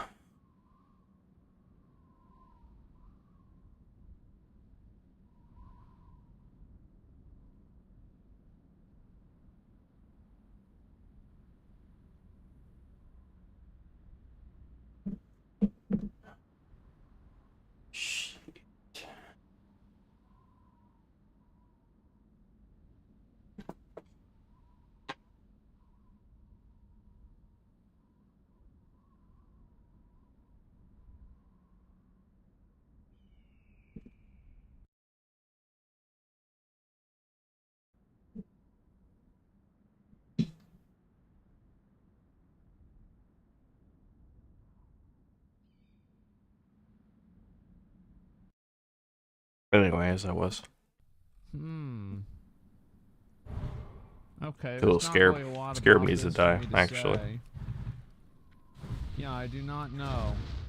I'd have to look into it. Brazil? Okay, I was wondering if it was another Jewish one. I don't remember. The Republican primary between them two, and they go up against Biden or they go up against Newsom, there is exactly zero chance that we get any kind of regime that's going to deliver the real change. Nick, I got a question. If I say something that's provocative towards the Mossad, is that misogynistic? Hold on, let's hear from that. Yeah. Don't think I didn't notice. Thank you for not putting that knife in the sink. Yeah. You staying in? You're gonna start barking when mommy comes in. Oh, she'll start barking. Could she still stay in here? Yeah. You coming in or She's gonna bark at her no matter what. can I leave this so she can get in? Just go ahead and close it. She'll be fine out there.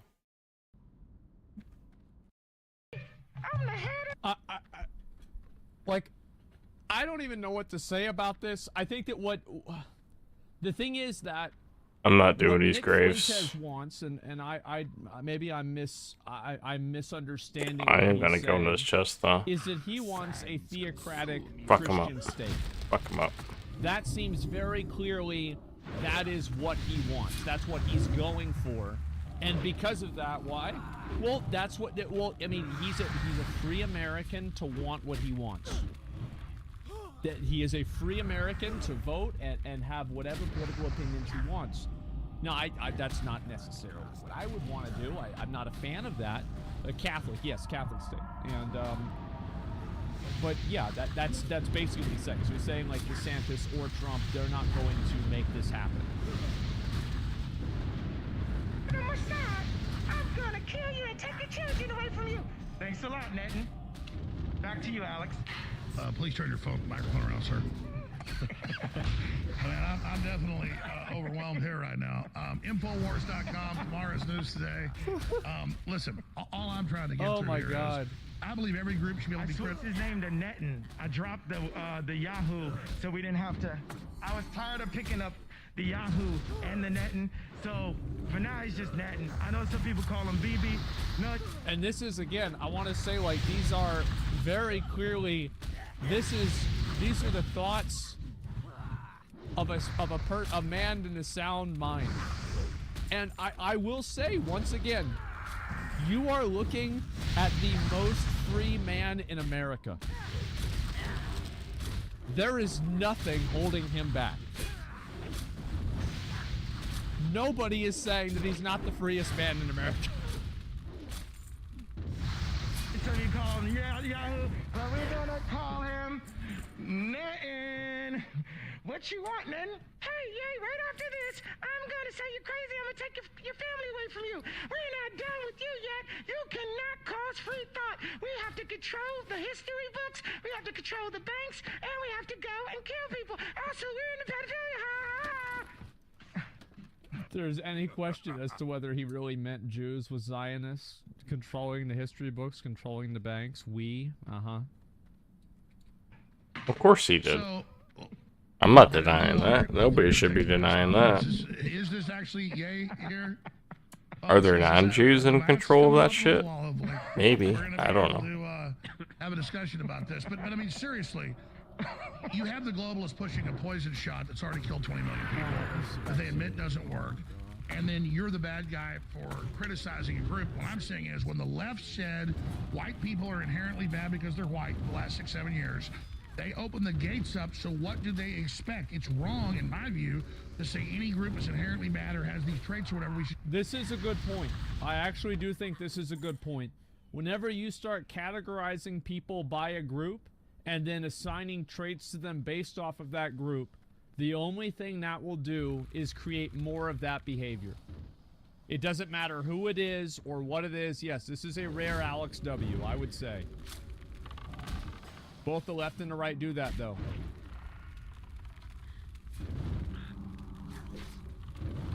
No shit. No fucking shit they do that. That doesn't mean it. Yeah, of course. Judge the individual, but it's wrong for the ADL to have very racial policies. The ADL is played out. Nobody knows who the ADL are. Stop giving them attention. Nobody cares about the ADL. ADL, shut up. They run all the... That's also a Kanye W. I think that people place way too much value in these institutions that were not voted on. Who gives a fuck what they think? It doesn't matter. So what if they don't approve of something? They're not the government. They're not God. Who cares? Irrelevant. All the censorship and everything. They don't run anything. They're played out. We run the streets. Well, I'm singling out the ADL. So. We don't know who they are. No one in high school knew what the word anti-Semitic was until Ye made it popular. No, I hear you. It's definitely... I mean, like, we learned about that shit. Like, that's the one thing, because, like, one of our history teachers were, like, football coaches. And so, like, all of their dads were in World War II. So all we did was learn about World War II. That was it. Like, it was like, you know, history class was, like, from, like, you know, Adam and Eve to 1939. And then there's 1939 to 1945, and then, you know, like the hippies and shit, right? And that's like the whole year. A tiger by the tail.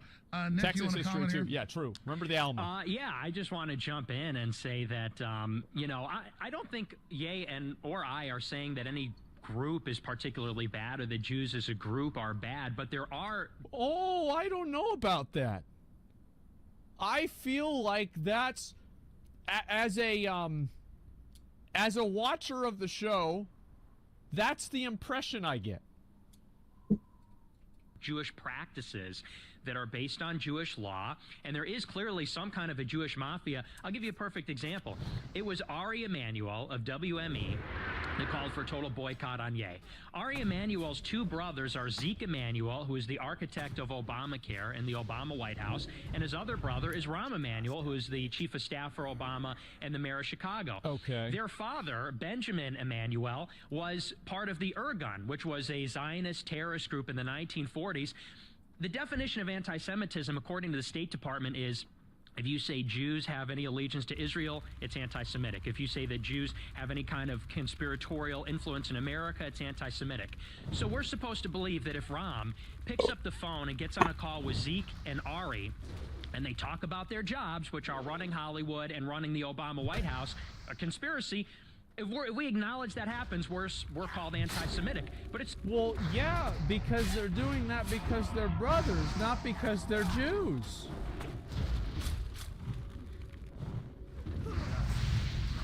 No fucking shit. Like, yes. the truth. It's a truth that they make those calls, and it doesn't mean that every Jewish person is in on it. There are good Jews like Darren Beatty and Laura Loomer, and you know there are lots of fine Let's people. have Laura Loomer call in. Also, it's like there's Jewish people that are basically hiding me under their floorboards right now, under their wooden floors. It's like a reverse version of the. You have to keep in mind that the fine people thing. Like Nick is not one to accidentally say the wrong thing. You think about the Trump and what he meant by saying there are fine people on both sides, and then remember that he explicitly clarified that he was not talking about the white supremacists.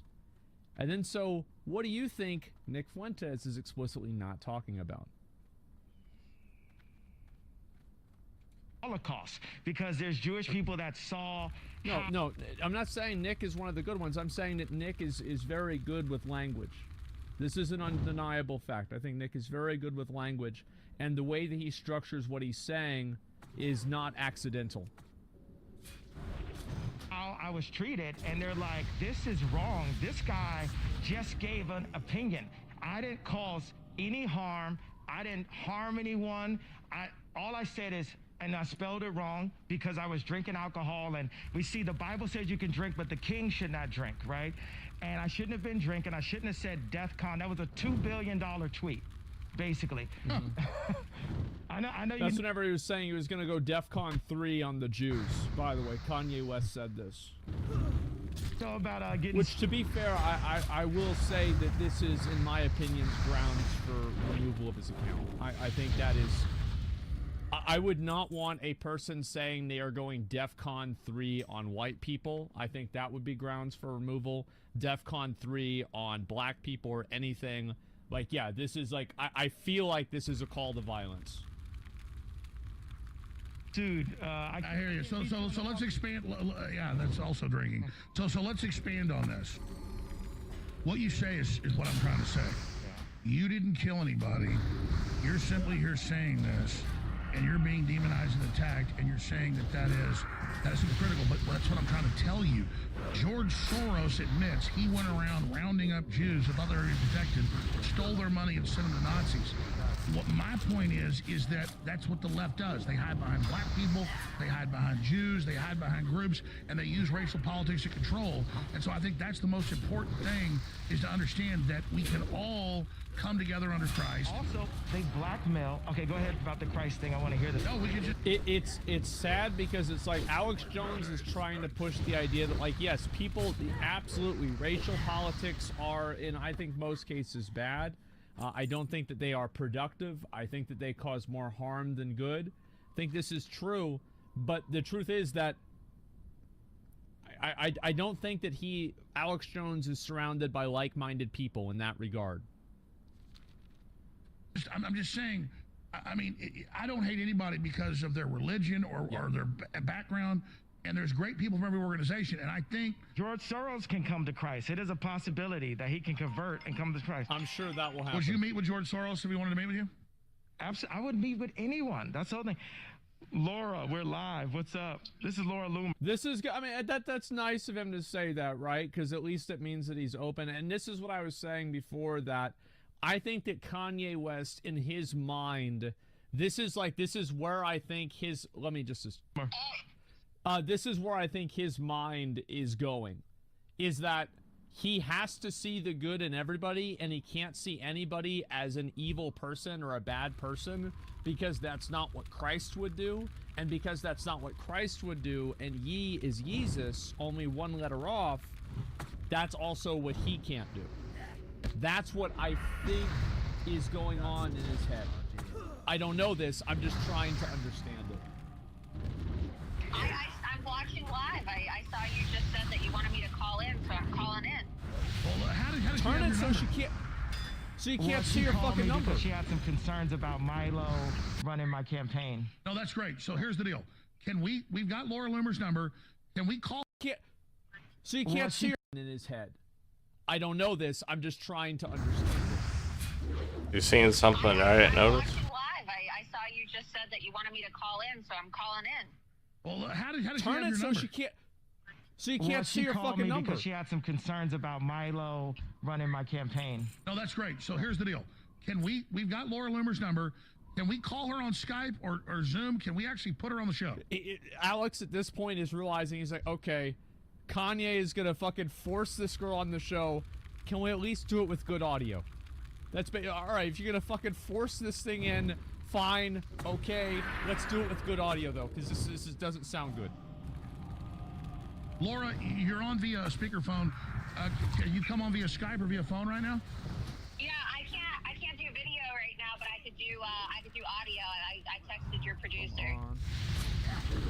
Laura, we're gonna call you right now. We're gonna put you on air in 2 minutes. Don't trash Milo. I like Milo. You didn't say yes. Yeah, they're going to call her. They got her number. Okay, go back. This is crazy. Listen, all I'm trying to say is... Milo's Jewish. I love Milo. Yeah. And you've got a little bit of the Hitler fetish going on. It's not a fetish. It's not a fetish. Thank God we're talking about this. Like, this is what I was curious about. Like, what's going on with this whole Hitler thing? It's a term. Yeah, like, what is this? I just love information. They have some documentaries. Apparently, Bezos is allowed to put up any documentary, but if a basketball player tweets it, he'll lose his entire career. He's talking about that one dude. Oh, fuck. Kyrie Irving, right? Was that it? Yeah. So, like, this guy tweets out a documentary, and this was like the Dave Chappelle thing that Kanye West got in so much trouble that Kyrie Irving also got in trouble. This is what he's talking about. Is that the guy who tweeted out this documentary, apparently the documentary had some sort of link to anti-Jew stuff. I don't know what it was. I didn't watch the documentary. I'm just, again, providing context for what he's talking about. I think that's... Well, that's where I want to go, because you've got millions, hundreds of millions of Chinese locked down right now by... And Chinese are great people, but their government in that country is the most racist, homogenistic, or homogeneous, actually, group there is. And all I'm saying is I really care about those Chinese people under lockdown because they want to use that as a model against us. I'm just kind of not... I'm not on the whole... So what he's saying is that that the Chinese government and the way the Chinese government Guess I'll do this since I'm here. citizens during COVID is like a test run of how the New World Order is going to treat everybody in the future. That's what he's saying. Jew thing. It's what I'm saying. I don't care if people talk about it. I believe in free speech. Yeah. I'm just really worried about the forced injections, world government, 5G, the open borders, the collapsing currencies, war with Russia. What do you think? Just get Shungite. I don't have all of that information. I have the information that 2 days ago I thought I was going to be put in prison because my accounts are frozen. No, I get it. You're in Hollywood, and the managers you see are... So I get it. From your perspective, I get what you're saying. Yeah, and I love Jesus, and I have to fight this war to make a better place for my children and for everyone else's children. I got to put myself, my accounts, my name at risk to stand in the front of this war that we have. This is InfoWars, right? So we're going to give... No, yeah, you have to keep in mind, Kanye West thinks that he is at war. Like, this is something that, like, I think that he, even outside of any sort of a mental break situation, this is something that he does believe. He's even said it in his music. This information on InfoWars. Yeah. By the way, I asked the crew very lovingly. I love the crew. But you guys gave me the tweet I sent you this morning of the abortion mill, New World Order, depopulation, kill the black people organization, Planned Parenthood, where they said it's white people's job to give money so we can kill black people. It actually says that. Oh, boy. Ye didn't want me to have it on the desk because he wanted to be able to have it all look clean and stuff, and I get that, so I'm happy for Ye. But will you guys give me that damn tweet? Because I love you to death, but I'm asking for an hour. I need the usual time. I want to show people this because it is such... Have it done by 6. Mind control to say, white people, you've got white guilt. Actually say, you're bad because you're white. Help us kill black people. What type of freakish, crazy world is that? Okay? Zionist. Uh-oh. Is that... Always the Jews. That's a lot. And the thing is that every single thing to them, it always goes right back to the fucking Jews. Every time. This is every solution. And you have to admit, this is a very comforting way of thinking. Is that every single problem in your life, the Zionists. Oh, you know what? Before you get too comfortable. Well, you know, guess what? Chipotle's closing early nowadays. Yep. They don't want us to eat. Who's they? The Zionists. That's right. He didn't say Jews. Oh, I'm sure he didn't mean that. Look at Nick Smart. Yeah, of course. That's what they think. Is that too wide of a idea? Yeah, to have to go specifically to who does that? But it's the devil.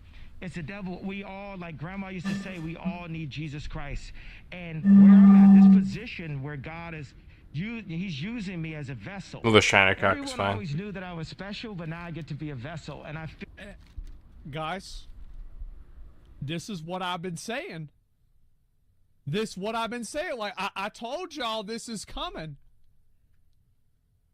I told you guys this shit was coming. This is Jesus. What do you think? Like, bro, he's been laying down the crumbs for this for years.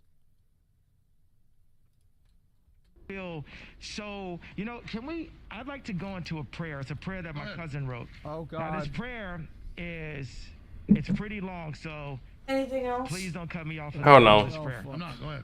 So, But if you want to hear the rest of the Osmogold's doing, I don't know if you're listening. Osmogold's doing a reaction to the Kanye West video. Oh no,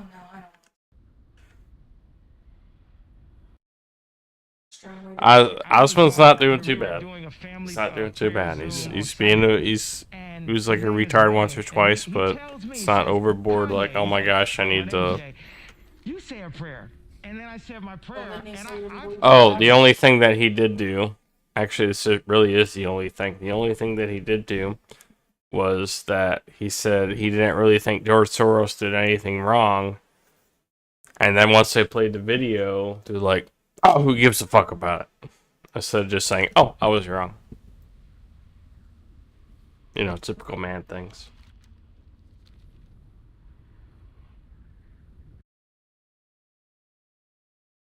Very profound. I felt like it was yay-level bars where I said, let's remove this whole... Yay-level bars. That's not the metaphor I would expect to see used with a Sunday prayer session with the family. But yeah, sure. I mean, go off. Conversation of morality, and let's stick to the Bible and say either Jesus said so or Jesus said no. Hold on, I'm gonna wait till you drop this. Boom. Listen. All right, so, and I felt like that was profound. That's like a bar that made me top 5 streaming on. The megalomania is amazing. No, this is why you have to understand that part of this insanity is why Kanye West is such a great artist. And it's why everybody has been talking about him for the past 15 years. Is that he's a crazy megalomaniac asshole. And it was fine and funny until he's like, well, what about the Nazis, right? And, like, that's the thing. Is like, it's funny whenever it's like he's doing this asshole thing to Taylor Swift. It's funny whenever he's going up against, like, you know, the government and saying George Bush doesn't care about black people. And this guy's, it's funny. But, like, whenever, you know, like, there's a line where it's like, oh, well, fuck, like, why do you have to talk about this, too? It gets weird. Artists without an album this year. And by the way, the U.S. is out of the World Cup. They got beat 3-1 by the Netherlands. And our moral compass. Yeah.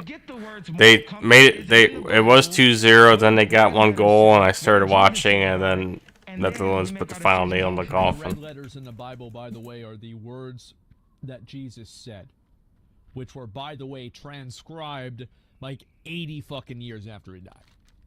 So it's like, did he really say those words in that order? No, nobody has there's no recordings. There's no video camera of this. So we're not 100% sure. Well, yeah, lazy fucking apostles. How does it take that long? I feel like that's kind of a big deal. Shouldn't you write that down like immediately?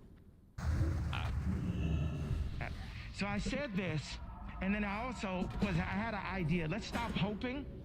Let's pray. Let's talk directly to God. Let's stop hoping for stuff. I agree with that. He has hope in here, and then I took it out, and then I put it back in, and then so I said this prayer, and my family members, they didn't say anything. And then he said his prayer, and all the whole family was like, oh, that's the best prayer I ever heard. And he's like, I know. My prayers could be intimidating. I know. They're like, did you write that down? That was the best prayer ever. And I was thinking like, bro, why you set me up? Why you set me up to say my prayer right before your prayer? But this is his prayer. I was like, yo, send me that prayer, bro. That prayer was pretty good. It says, damn. Nick is Catholic, so he doesn't like referring to Jesus as Yahweh God. But I am, am I black? Am I African? Am I Semite? What is it? They call me anti-Semite. They said I'm a nigga in rap. They said I'm black. They told me, say it loud. I'm black and I'm proud. Okay, James Brown, you tell me who I am. But I know that I'm a child of God, and I know Jesus died for us. This is the. There is a subset of individuals that believe that black people are actually the real Jews. This is like you start here, and you end up here, okay? It's a big one. Daily prayer written by my cousin Wayne. Yahweh God, thank you for life, health, and strength, faith, hope, and love, and another day to bless, protect your most holy name. I surrender all, Yahweh God, and acknowledge that all things are spiritual before they are physical. For this reason, we also declare and decree that you are the maker, master, ruler, creator, and... I mean, honestly, like, these are bars. This is a good fucking prayer. I mean, really, like, this is a good one. Guider of our spiritual lives. We also acknowledge our brother Jesus Yeshua and the blood he shed that gave us blood-paved pathways back to the Holy of the Holies. As we humbly come before you, Almighty, your almighty throne of mercy and grace, we welcome your glory to rest heavenly upon our shoulders. Bless our crown with supernatural wisdom and understanding, Yahweh God, so that we may walk in the true knowledge This is a little of bug, who maybe. you are and who you created us to be. Quiet our spiritual minds, Yahweh This is God. a little bugged. God, but wait, slow there's us more. down and put us in proper alignment and divine timing with the will and purpose you have for our lives. Open our spiritual eyes, Yahweh God, so we may better see all of the divine things of the Spirit. Open our spiritual ears, Yahweh God, so we may better hear all of the sacred things of the Spirit. Guard our spiritual mouth, Yahweh God. Place a censor over our divine tongues, so we may only speak words that glorify and edify you. Soften our spiritual heart, Yahweh God, so we may walk into deeper communion, communication, commitment, intimacy, understanding, and a relationship with all of the divine things of the Spirit. Yahweh God, we recognize that we do not battle against flesh and blood, but against spirits and powers, principalities and rulers of spiritual wickedness in heavenly places. It is for this reason that we put on the whole armor of God, Yahweh God. We put on the helmet of salvation and the breastplate of righteousness. We firmly attach the belt of truth around our waist and drench our feet with the preparation of the gospel of peace. We take our sword of life spirit, which is the word of life, and the shield of faith with which this sounds we like will an MMO. quench all of the fiery darts of the enemy. Paladin Thank you bars? for blessing Yeah. us from the top of our head to the bottom of our feet and everywhere in between with the first, what we need, There's no way to everything do that this. we deserve, and then the best that you have for our lives, Yahweh God. In Jesus' name, amen. And perfect. God fucking damn. I will have to admit, that's one hell of a prayer. Holy fuck, man. That shit was wild. Time to go to break. Hour number 2, uncensored with Ye. Nick Fuentes, I'm your guest host here in Insane Asylum World, because the whole world's crazy. All of us are nuts. This is Twilight Zone 2.0. We will be right back. Me when you say that. No, I'm talking about all of us. The whole world's crazy. It is crazy. Everybody's crazy. I believe that. I'm saying the guest host here because these guys are hosting. We'll be right back with hour number 2. Okay. Whoa, wait.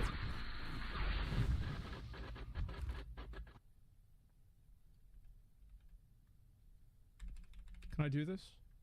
2.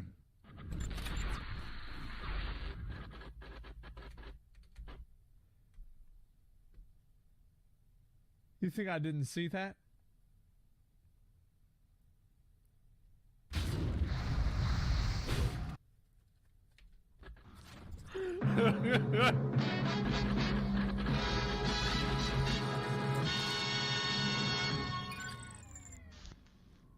December 2022 is here, and we are proud and very excited to announce that free shipping is back at InfoWarsStore.com. That's right, free shipping on all orders of $50 or more. But we've signed a new deal with a big national shipping company, and they're able to cut our regular shipping cost by up to 50%.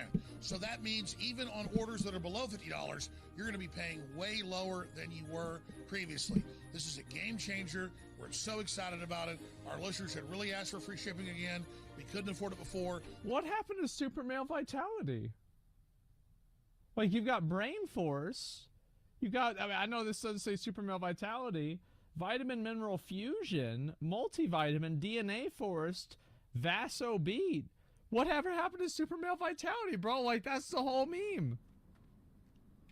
By moving to a bigger national this is easy. We're able to do it. So now your orders will be shipped even faster. The same great customer service and more. So get huge discounts and free shipping sold out on so many great items at InfoWarsStore.com right now. I want to thank you all for your support, but now there's no excuse to boost your immune system, lead a healthier life, and keep InfoWars on the air. InfoWarsStore.com. I think it's very problematic that people can can promote things who are not health experts and health professionals. I find this to be very problematic. Like, and this isn't something just with Alex Jones. Like, I think this is really bad. If you want to talk about boosting your immune system, who buys this crap? Bro, over there, where's this snack box? Where it is? Yeah, they sent an InfoWars sticker to her. I had them all on my other thing. Yeah, she was into this. Well, you gotta remember, like, I grew up in Austin. My mom was watching Alex Jones in 1995. Oops. Where he would have one thing on his desk and he'd knock it off the desk every day.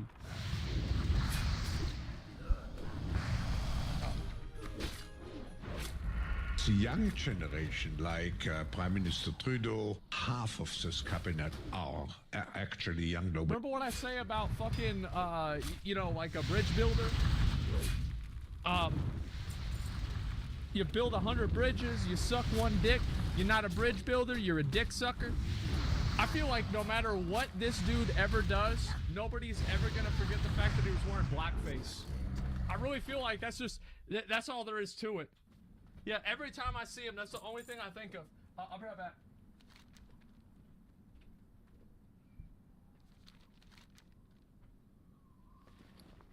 Let's just get the fuck out of here. Or we can do the last boss.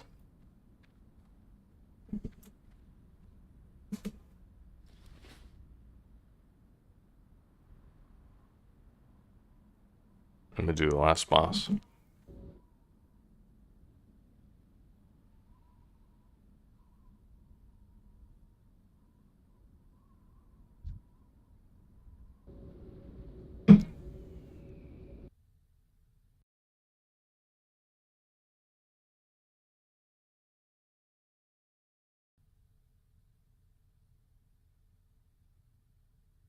That's who he is.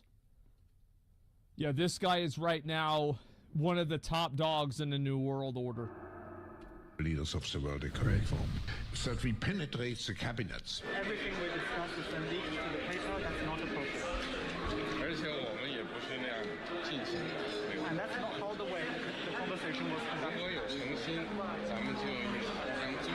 Canadians are watching very closely.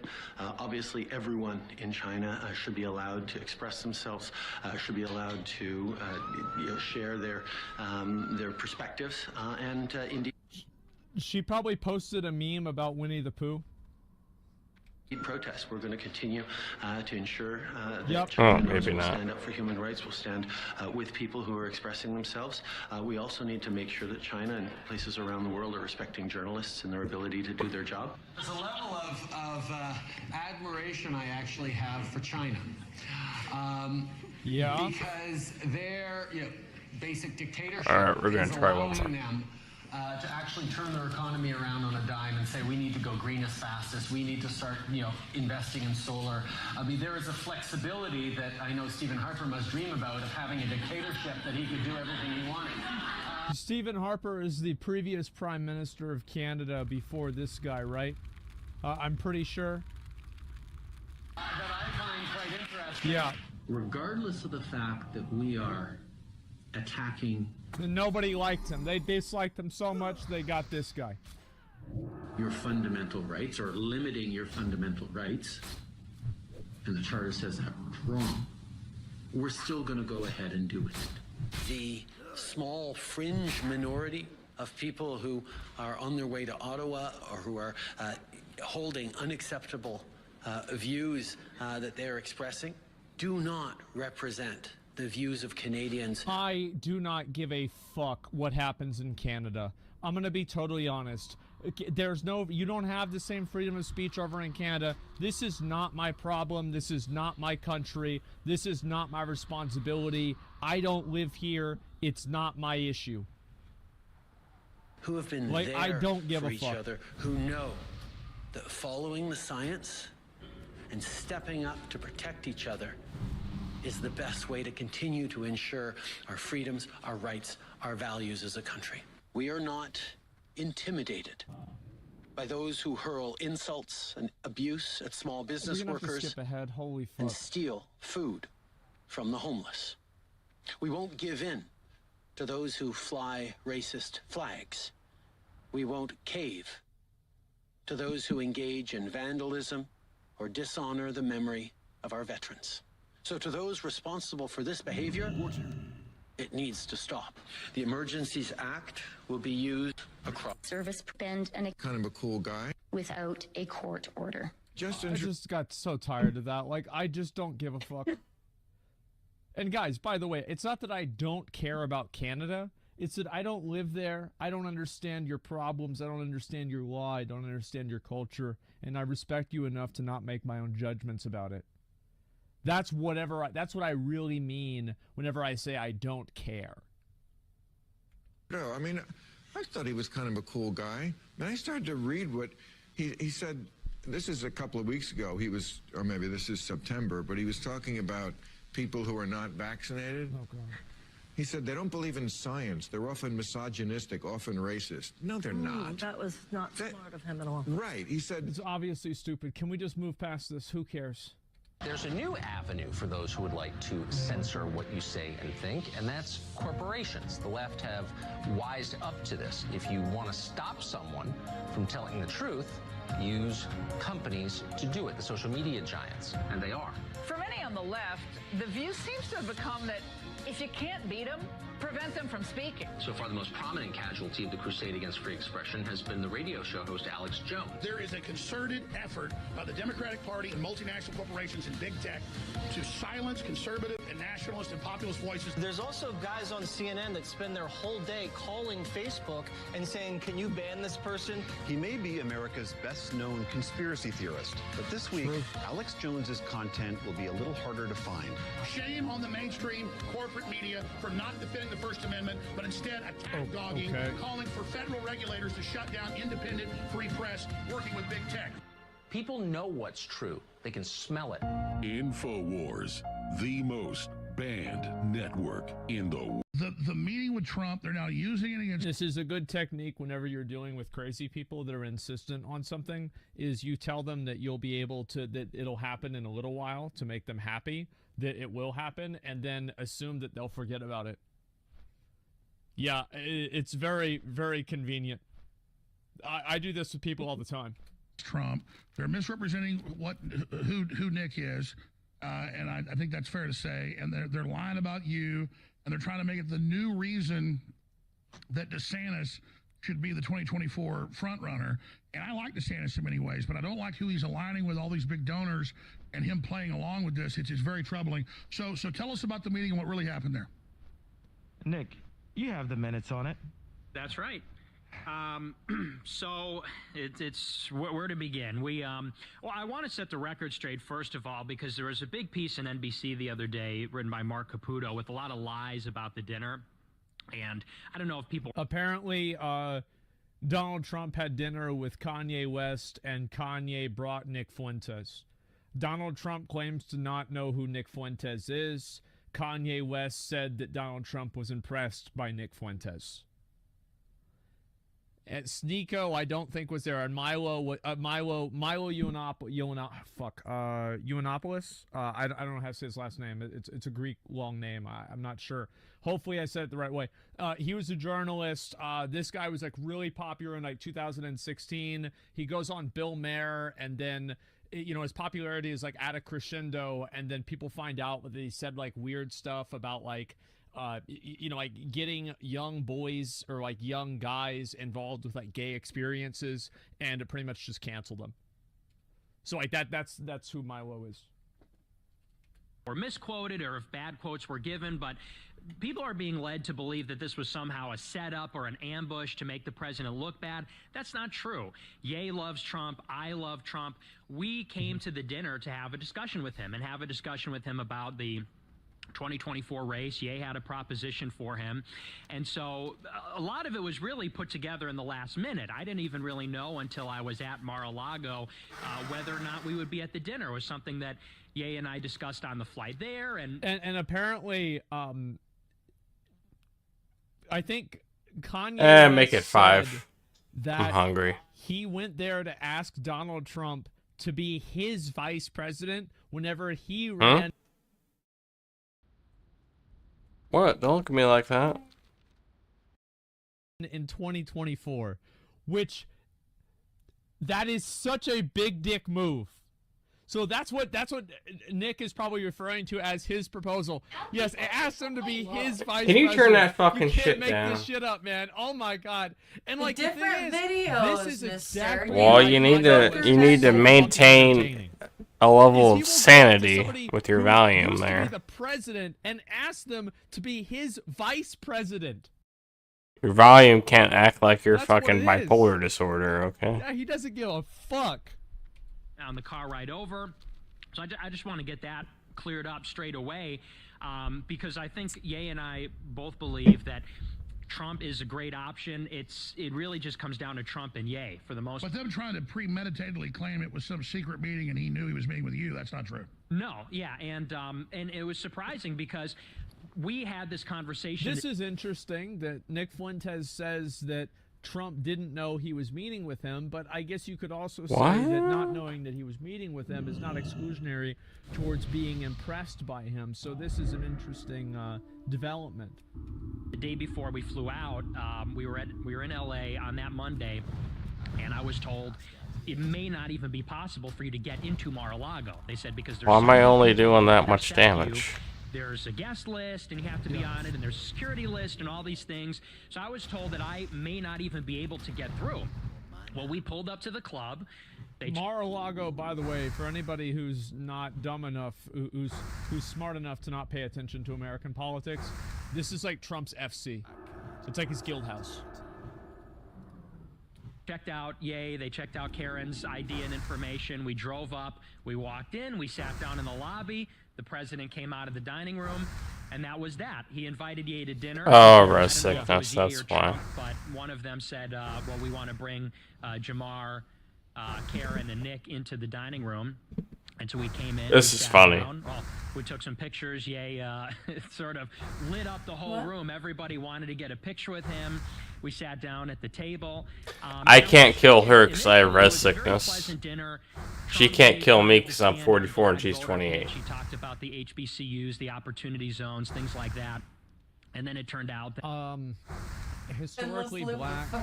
So this is what it's like to be Roy Moore. Okay. Basically, historically black-owned businesses. That's I think what the HBCU is.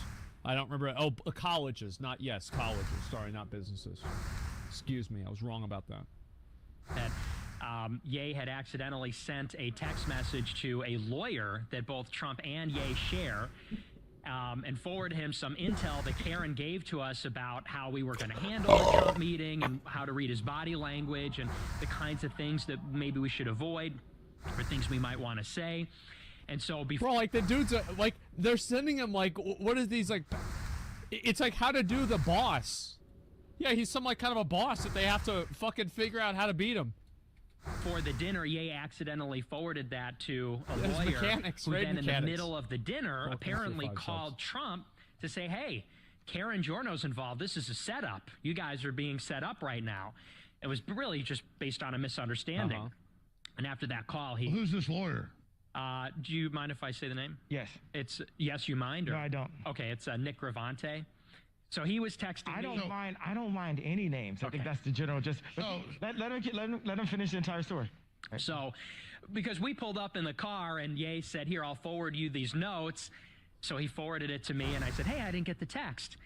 And we kind of brushed it off, and we found out later he meant to send it to Nicholas Fuentes. He sent it to Nicholas Gravante on accident. So the dinner was actually very pleasant. It was very.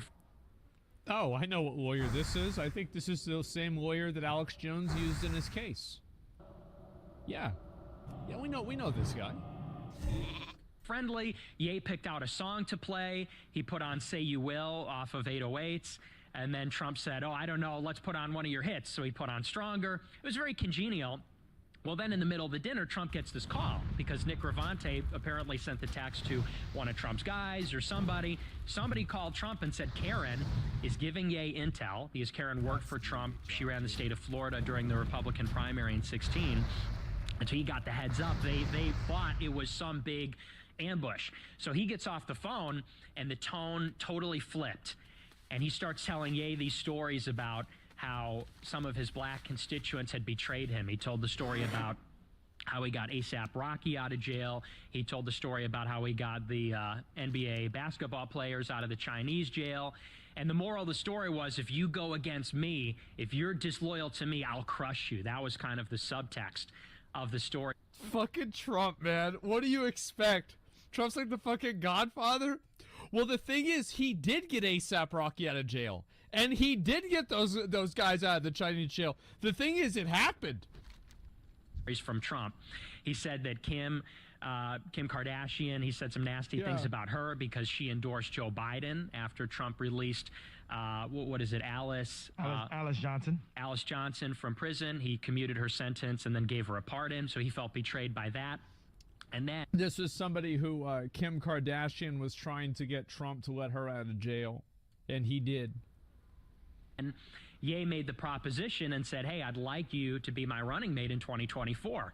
Yeah. And Trump I gave him the opportunity. I didn't say I would like him to. I said you have the opportunity. So he actually, okay, yes.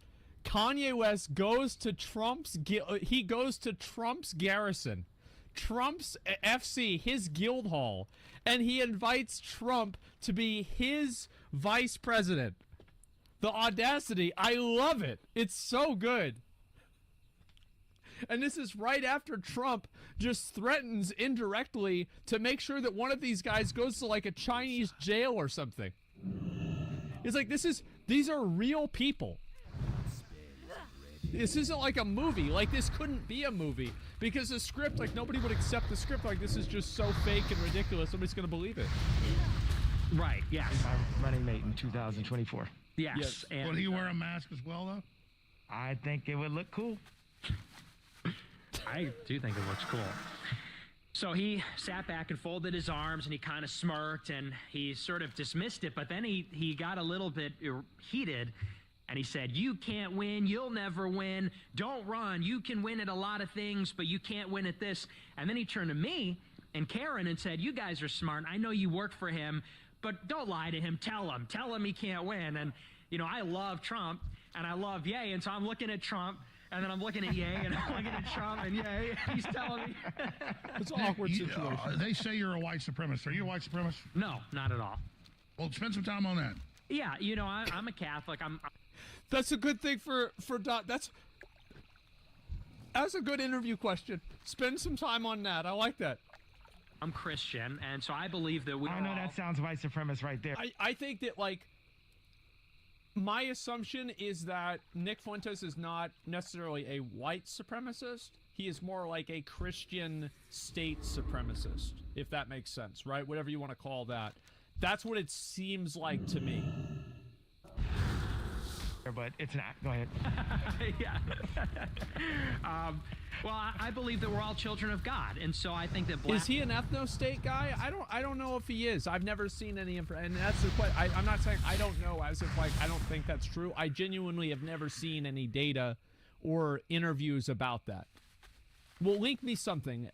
If you tweet it at me or something. Did you hear what I said? Stream and see for myself. You're number 5. White, red, brown, whatever. We're all siblings in a certain sense because we're created by God. Yeah, it seems like I do Christian though believe that nationalists.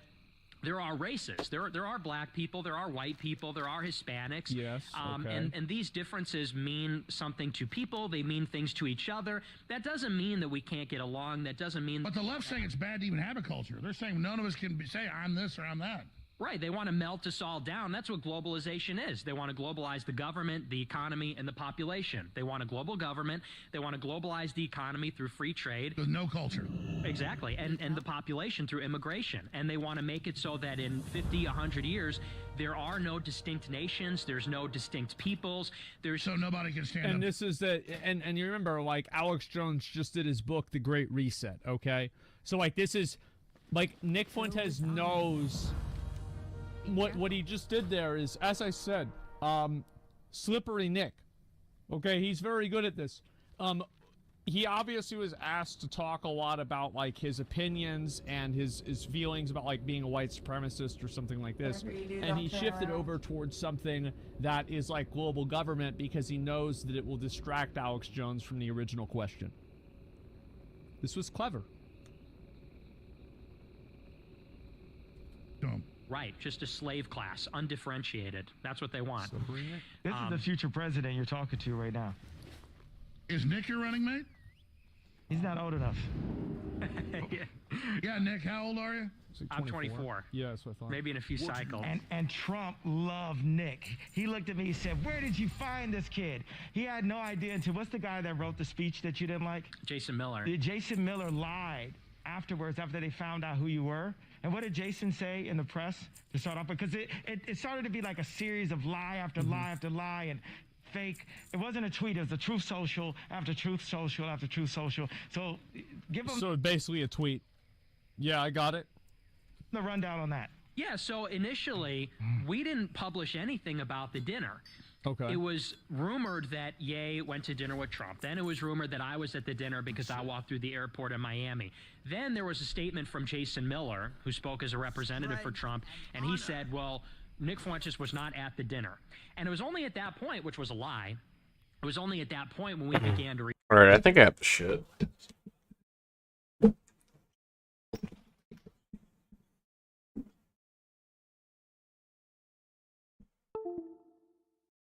What's the stand on here?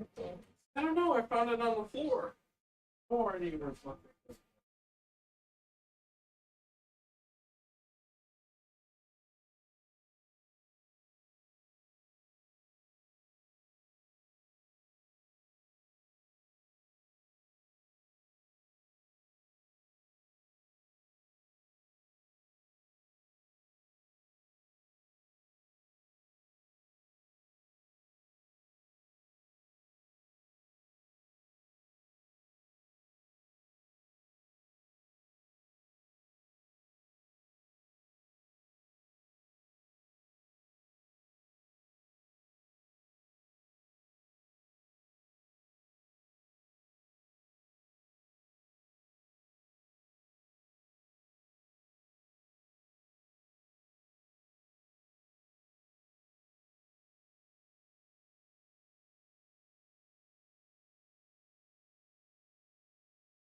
I'm just gonna file this away real quick.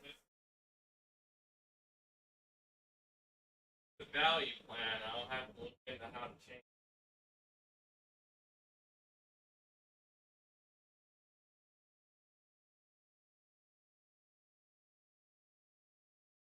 I just filed that away right in front of my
I apologize. Like I do and I don't. Respond, and Ye said he can't say that. Nick was at the dinner. That was a lie. But I mean, I actually like That's true. Trump should have taken accountability for it. That I think that is true. Yes. the speeches that Jason Miller wrote. Maybe, I mean, he was just scared. Who was scared? Trump? No, I mean, I think Miller thinking it was a setup, but I mean, I think that's what they thought. They thought, oh, this is a setup, and I think that's where that fear came from. But okay, but people got to stop lying. Our leaders, our politicians have to stop being afraid and being so political, and we have to put Christ first. And if anything comes from this, like the best thing that could come from this is I'm the president of the United States.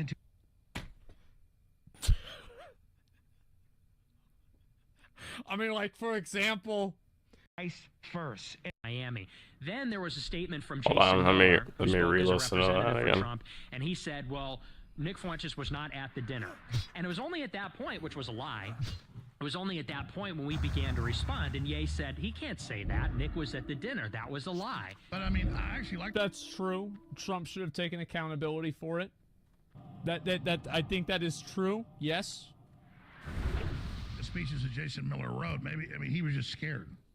Who was scared? Trump? No, I mean, I think Miller thinking it was a setup, but I mean, I think that's what they thought. They thought, oh, this is a setup, and I think that's where that fear came from. But okay, but people got to stop lying. Our leaders, our politicians have to stop being afraid and being so political, and we have to put Christ first. And if anything comes from this, like the best thing that could come from this is I'm the president of the United States.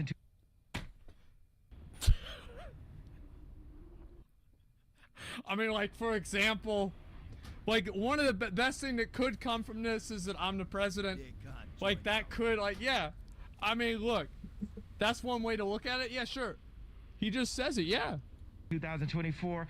The worst thing that could come from this is our leaders are held to Christian values, not Zionist values.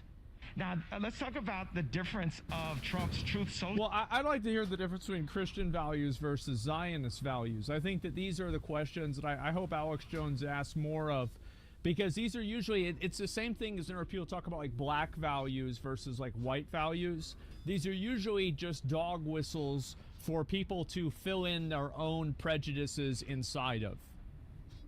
I'm not a fan of this. I find it very annoying. Yeah, so he put out 3 successive posts. There's 3 responses from Trump on Truth Social, and they just get more sort of erratic as the pressure grows. You know. Wow, who could have predicted that? The first one, he says, it was a very uneventful dinner. I did meet with Ye. The next post was, I don't know who Nick Fuentes was, and it was totally uneventful. The third one, he says, Ye, a very troubled man who happens to be black, came for badly needed advice. And so it just kept getting more and more sort of... Yeah, and like that, this is the problem with Trump, is that Trump is never able to take accountability for mistakes that he might have made. There's always, nice to meet you. Somebody else's fault. It's very annoying. It's like somebody that you're raiding with, and it's like, it's always lag. Somebody else was standing too close to me. You didn't tell me what to do. My add-on was messed up. There's always something wrong, and he blames it on somebody. It's just so fucking annoying. It's never his fault. Of angry and erratic, and I think what Ye's getting at, I don't want to put words in his mouth, but Trump is surrounded by handlers. He's surrounded by people like Jared Kushner and Jason Miller. He's got 3 campaign managers. Jared Kushner bailed because he got what he wanted out of Trump, right? What did Jared do when Trump was in office? He got the Abraham Accords. Yep. Jared Kushner with his best friend Bibi Netanyahu at 666 Fifth Avenue. Jared Kushner? Guess what Jared Kushner is? Just guess.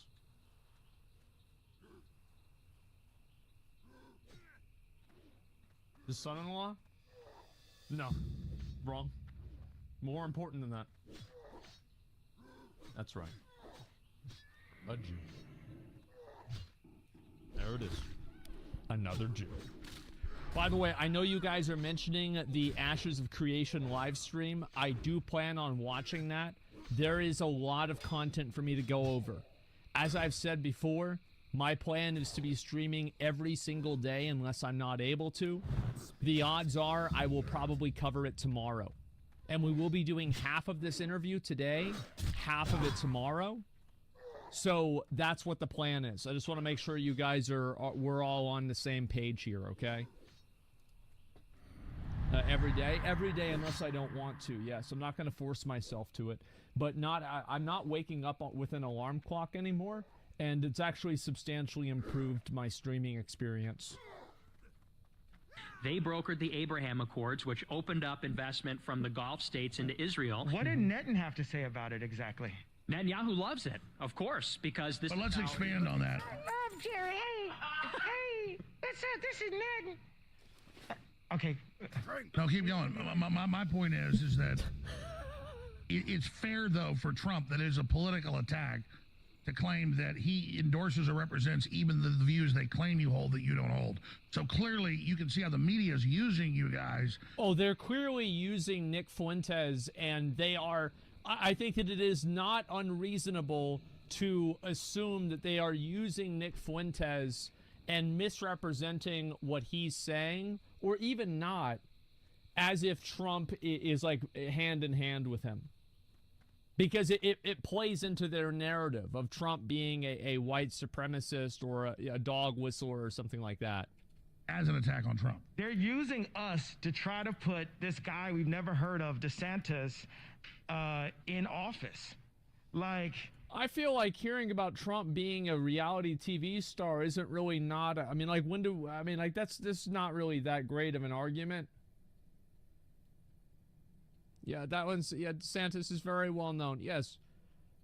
The guy won re-election by like a massive margin. So did, by the way, Greg Abbott here in Texas. Both Republicans.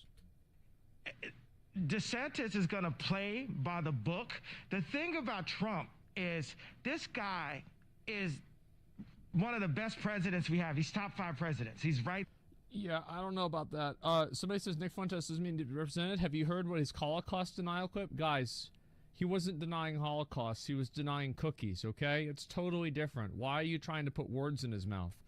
Who's talking about the Holocaust, guys? Come on, yeah. There with Ronald Reagan, and he was a Wharton grad. He's one of the best businessmen of all time, and the entire time he was the president, the Jewish media attacked him. They were mad because he was actually working for the country, and now they're doing everything, including this meeting, to try to say he's not allowed to meet with. This is InfoWars. It makes sense. I mean, like, despite, like, let's take all the facts out of this, and let's just think about the fact that, like, Trump went on a crusade against the media. So it's like, of course the media is going to try to make him look bad because he's saying they're all liars and fake. Of course they're going to do that. Who are you to say who the president can meet with, Netanyahu? Like, I'm not gonna, the Holy Spirit fills me up, and the less sin I have, the less angry I get, you know? So you can't make me angry, but if I was another version of Ye, the Kanye West that you guys know, I would be angry at Netan for even speaking on one of the best presidents, one of our best. I think that's such horse shit. You should be able to criticize anything you want. Of course he should be able to express what he thinks. It's the same thing as it's his free speech too. He should be able to say what he thinks. Presidents of all time. Such horseshit. Shut the bless up, Netan. This is from Ye. Now you know who I am. Do you know who I am now, Netanyahu? You know who I am now, Jared Kushner? You know who I am, Josh Kushner? Let me tell you. I find that there is a certain level of irony of do you know who I am with a full face mask on. Yes. Like, there is a level of irony to this. This is actually very funny. Tell you something about Softy Josh, right? Marshmallow Josh was at a dinner. I'm at Jared's house, Jared and Ivanka's house, and I didn't realize at the dinner that Josh Kushner had 10% of Skims, which was my ex-wife clothing line, which I have 5% of. And it's one of the reasons why even after the attack where Ari Emanuel had all of my deals destroyed, I was still worth $400 million, right? And still had $250 million of cash available, right? So, Josh, I say, what do you think about Jared working for me in 2024? And Josh looks at Jared and says, oh, I would kill him. And so then towards the end of the meeting, I'm leaving their apartment. They do it like a soft hug because I think like Jared, as soft as Jared is, he has to hug Josh extra soft so, you know, he doesn't melt like toilet paper. And what I realized afterwards that Josh had 10% of a line that I only had 5%, double. Where Skims is an extension of Yeezy. It's an extension of my brand. Literally, I put the creative director from Yeezy at Skims because at first Skims was a lingerie line. And then it was Kris Jenner's idea to make it a shapewear line. And I said, I have the perfect person. Let's take these elements of Yeezy and let's put this here. And then Josh goes in and puts $150 million from some investment firm to then control something that my ex-wife was. I mean, isn't that kind of fair though? Like if he paid $150 million, that he'd have a percentage of the company? I mean, I don't know. I think that's, I mean, fuck, man, that seems pretty fair to me. That's a lot of money. Making for that's how, yeah, that's how you're at this meeting and literally realizing, oh my God, I own this and ran this. This guy's double what I get. You didn't even know he was the owner. Yeah, and that's what I explained to Jared. I was on text with Jared. I said, what if I had 10% of a line with Ivanka and you didn't know and you only had 5%? I'm sure you. But what if he learned you own 10% of 666 Park Avenue? And again, this is another, it's more ego Andy. Every time it's ego Andy. He'd be pissed. Or what if I had 10% of that 800, how big was the deal that he did after he got out of... So what you're saying is we need reparations from Hollywood. We need the Hollywood elite that have almost all the money. They need reparations to America. Wait, I want to talk about how Jared did that first deal. You hear what I'm saying? With Netton. All right, go ahead. Yeah, he got billions, and this is something that was covered in the Wall Street Journal. Jared Kushner brokered the Abraham Accords with Netanyahu, and before Trump was even out of office, they were arranging for how Kushner could take a massive fee from... Okay, but separate from Kushner getting money, I don't like Kushner. He glows in the dark. He's creepy as hell. But, I mean, that's a good peace deal to get the Arabs and Jews to quit killing each other. I mean... But and I agree with you to some extent, but don't... I mean, actually, that's a pretty... I said, that's some good Kushner. That's... Kids will stop killing each other. That's pretty good. I wish I watched this whole video in the entirety yesterday, because this is actually sparking a really good debate. This isn't like a cookie cutter debate that you see on MSNBC or something. Or fucking Steven Crowder. I'm saying, isn't it good to try to get Middle East peace? Well, let's ask Nick. Yeah, Nick, go ahead.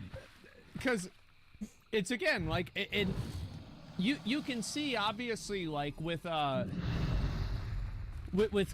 West here, like the whole idea awkward silence, yeah, because it's just that you're gonna have to go against something that's Jewish, and he doesn't want to go against that because that's what he's convinced himself is the root of all of his problems.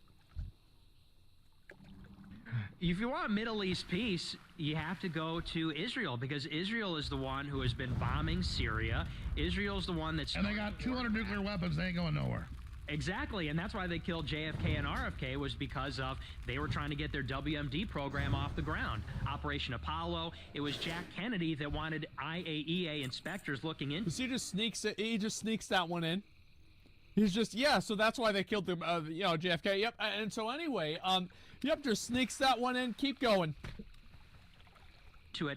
No, that is probably that's one of the reasons Kennedy got killed. That was what we need to say right now, and we're going to bring Ali on in a second, is both my parents were educators, right? And we're here as the educators. That's what's in our heart. When we get the information, we put ourselves... I like how Kanye and Nick are just enabling each other. I love it. Incredibly intelligent people that have been canceled and kicked out of universities for not playing along with the system. So stop looking at us like celebrities, like we're trying to get media. We're using our position, putting our finances, putting our personal well-being at risk. Like who? He's probably referring to Jordan Peterson. That's probably the most public example, but this is also somebody who was in Canada. To say the truth out loud. And I was on the plane with Nick and I said, it feels like we're in Vietnam in the middle of the war with our backs to the wall, holding our guns and saying, you know, Nick, how did you get here? Yay, how did you get here? All the guns are going off and all the media is going off, and say, this is info wars, right? So you got some info warriors on both sides of you, and you fought for us. You've been fighting this battle for a long time, Alex, and we just got to salute you as a Christian and as American, because you paved the way to make braver soldiers like us today. It's like Terminator Part 10 happening right now. I mean, let's be honest. That's true. Alex Jones has been out there campaigning against the New World Order for the last 25 fucking years. Yep. He was the original one. Wow. All right. We got to go to break. We're going to get Laura Loomer on. We're going to get Ollie Alexander up to Manny come on. The smartest guys in politics. And we're going to just continue. Owen Schroyer is going to come on. We're going to continue on as long as you guys want to go. We'll take breaks and stuff too, and get, you know, Ye to eat something or whatever. Me and Nick got something he hasn't eaten yet. And I stay fasting. That's why he won't eat. I'm trying to get him to eat. So I'm like an Italian, manja. So we're gonna. I gotta watch my accounts because they've been frozen by the Jewish banks. So I need to watch my meals. Well, CNN says white people are evil Nazis. So I mean, I disagree with both statements, but I get the frozen. I don't like the word evil next to Nazis. I think we need to look at. I love how I love how at the very end, whenever Alex is about to go to commercial break, that is when Kanye's like, so yeah, I liked Hitler. Or, you know what? I don't like the name evil next to Nazis. Yeah, he drops a bomb. Yeah, he's got to get the last word. And to be honest, it's a very good, you know what it reminds me a little bit of? It's like JoJo's Bizarre Adventure, where every single episode ends in a massive cliffhanger. It's like you have to have like some like crazy fucking scene and it's like, wait, what? And then that plays the fucking next time to be continued. Yep. Oh my goodness. Just because you don't like one group doesn't mean the other. But look, I love Jewish people, but I also love Nazis. Oh, good. Oh man. Well, I have to disagree with that. But listen, we're gonna go to break. I'm the crazy one here. We're all crazy. The whole world's crazy. It is impressive.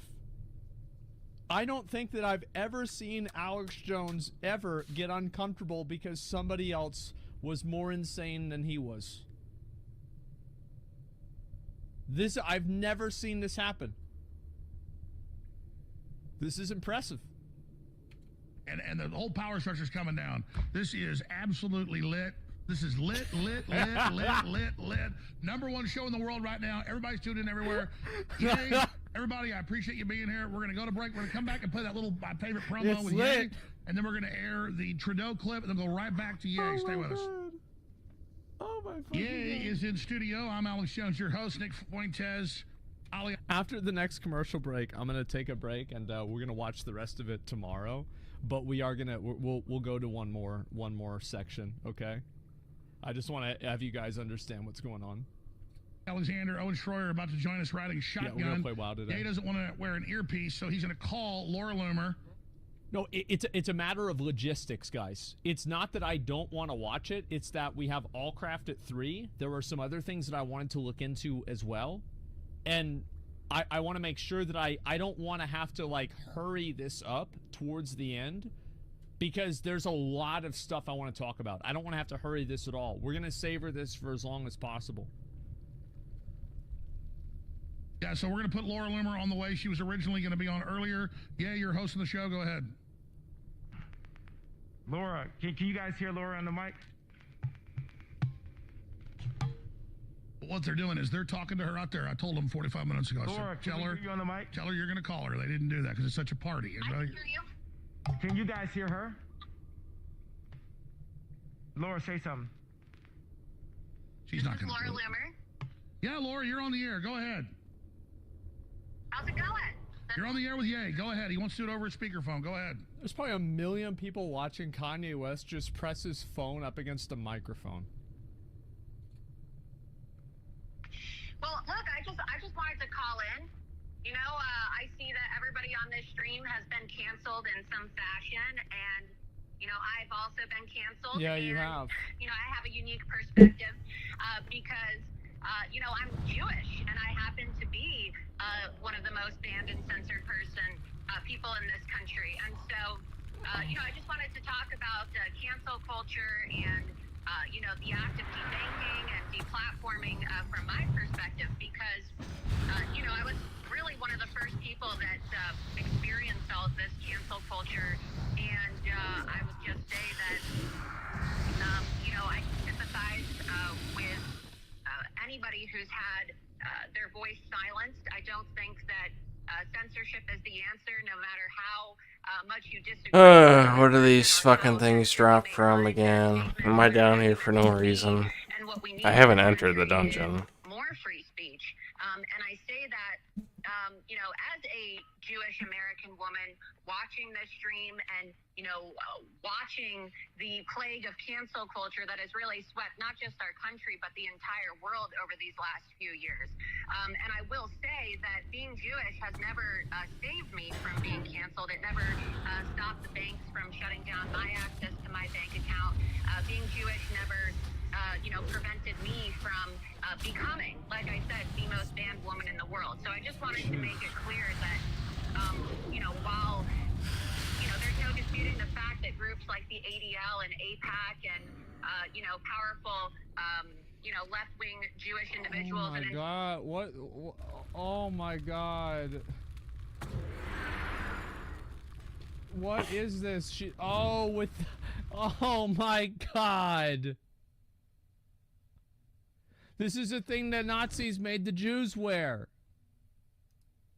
Some cases, right-wing Jewish individuals themselves are advocating for cancel culture.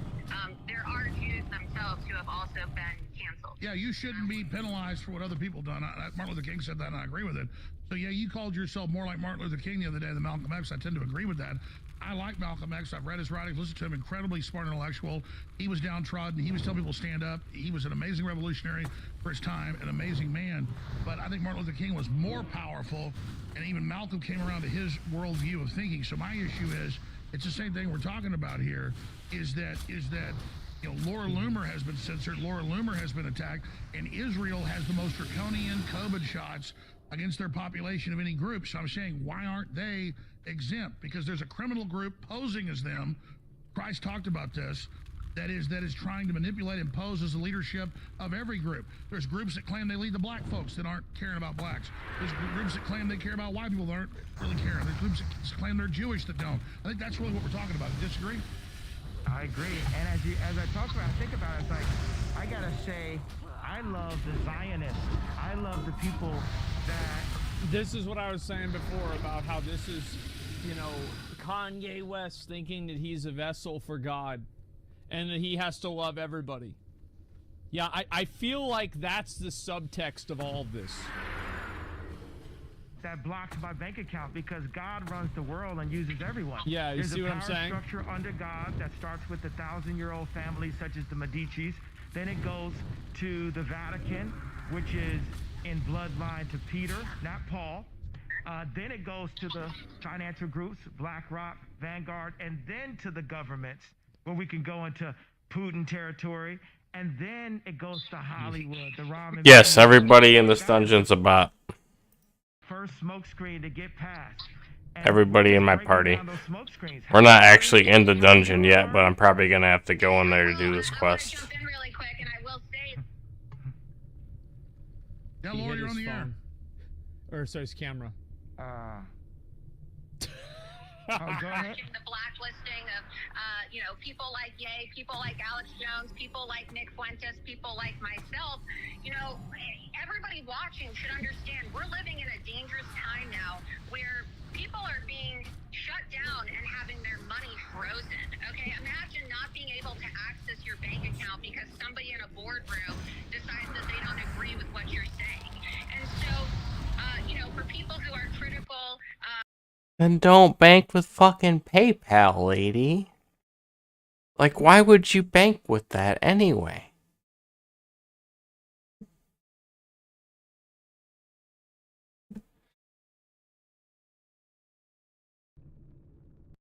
Continue. I feel like this is like an Agenda Andy thing. Like, I think everybody knows that that's a bad thing. Like, you shouldn't just be able to shut down somebody's funds because they're saying something that's disagreeable unless it's illegal.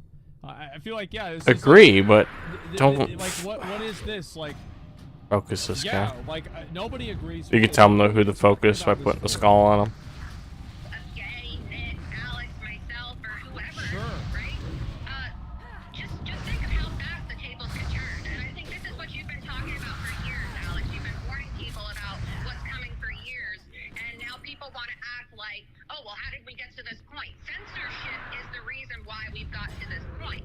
Okay? So I agree with her on that. I think that censoring and sending these people off onto the alternative platforms and stuff like this, I absolutely think that this is like massively led to them getting really popular. Like, for an example, if you look at this video, I don't have it open right now. I don't want to like exit out because I don't know it's gonna mess it up or something.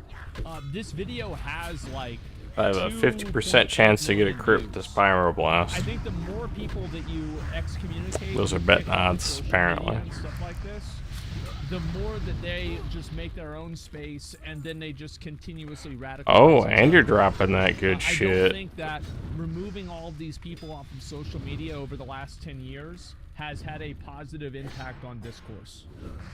I don't really think so. Like, looking back on it, it doesn't seem like it's helped.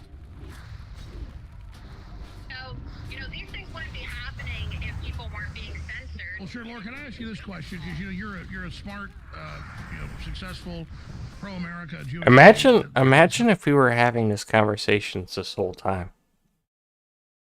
It's just like 4chan. When people come into 4chan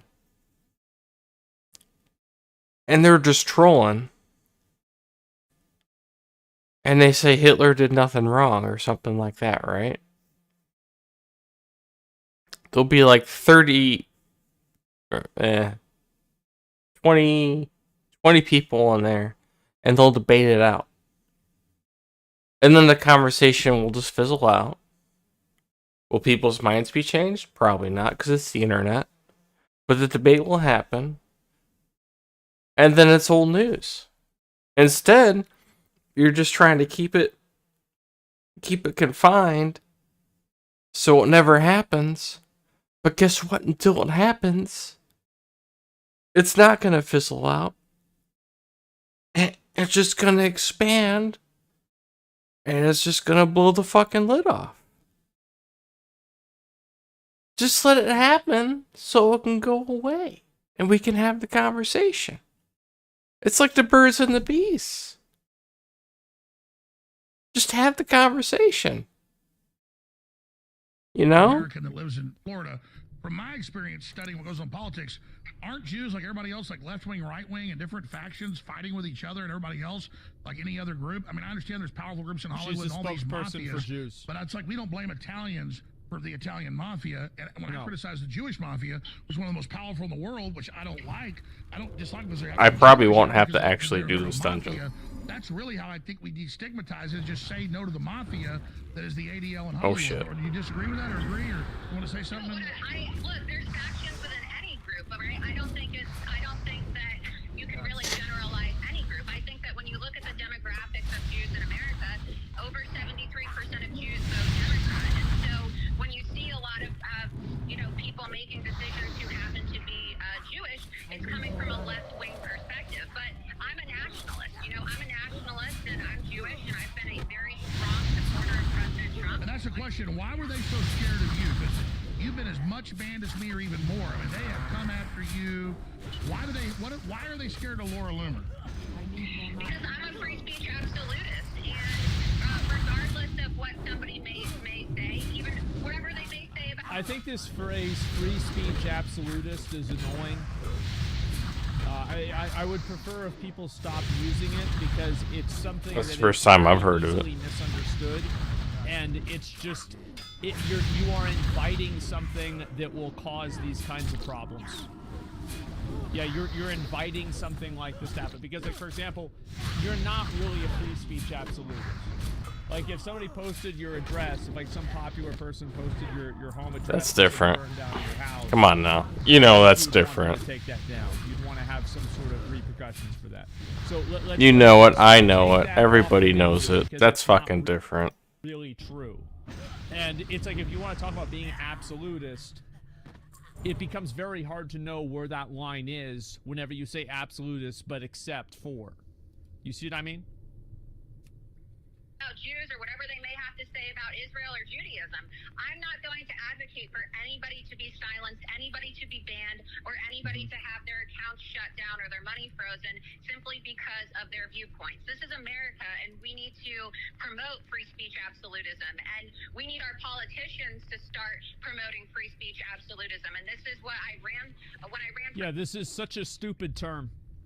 It just annoys me so much that they keep pushing this term.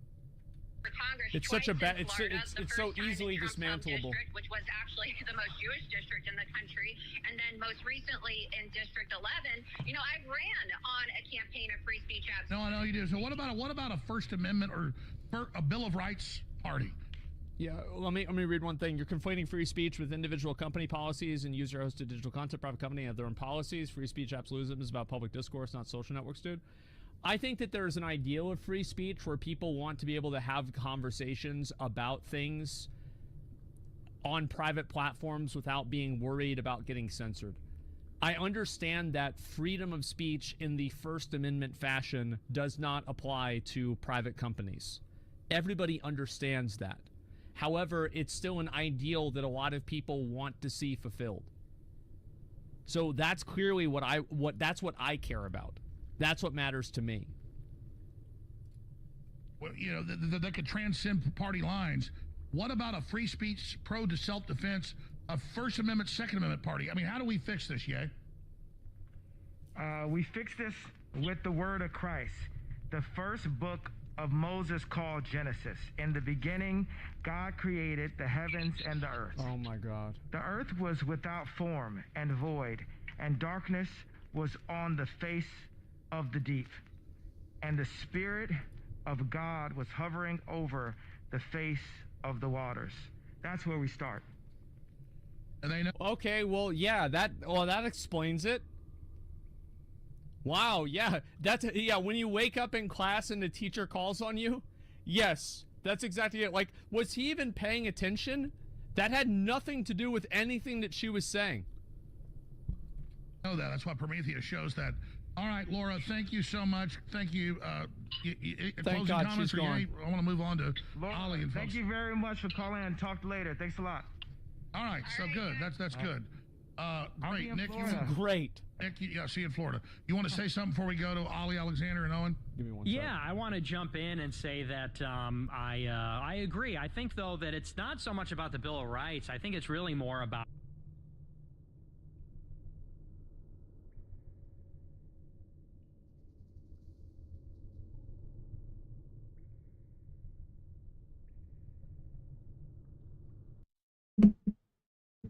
Oh, he's on the phone.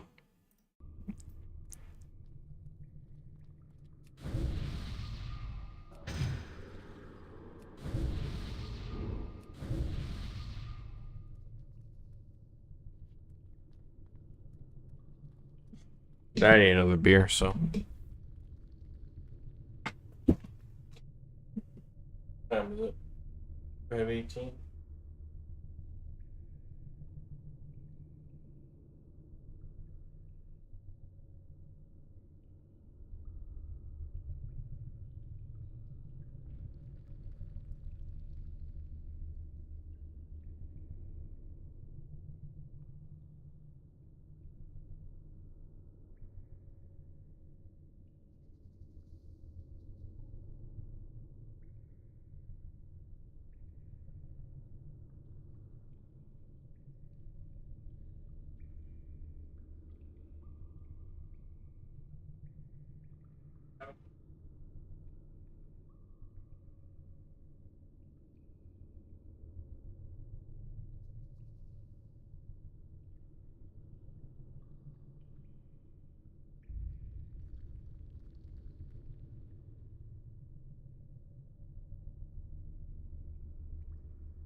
You're not getting too comfy, are you?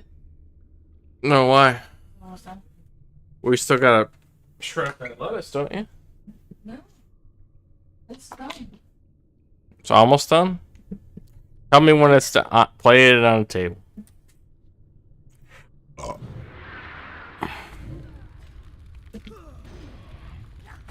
I need to stop.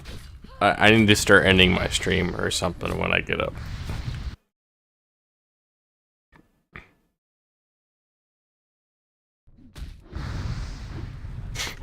I apologize because there are people that do watch this and they're just like, I gotta fast forward again, you know? And I appreciate your patience and I'm sorry. And I'll try to do better.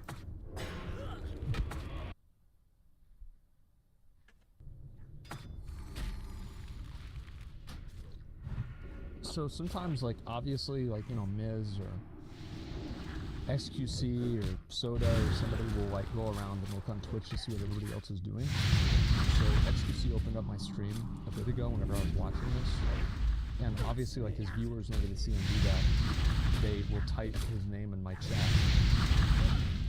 And I usually try to ignore it because sometimes it can be annoying, and I think it annoys those streamers too. I don't mind people watching my stream, that's totally fine. But I usually ignore it. My dad just called me to tell me that he was watching my stream and Hassan's stream, XQC's stream, and XQC was watching my stream.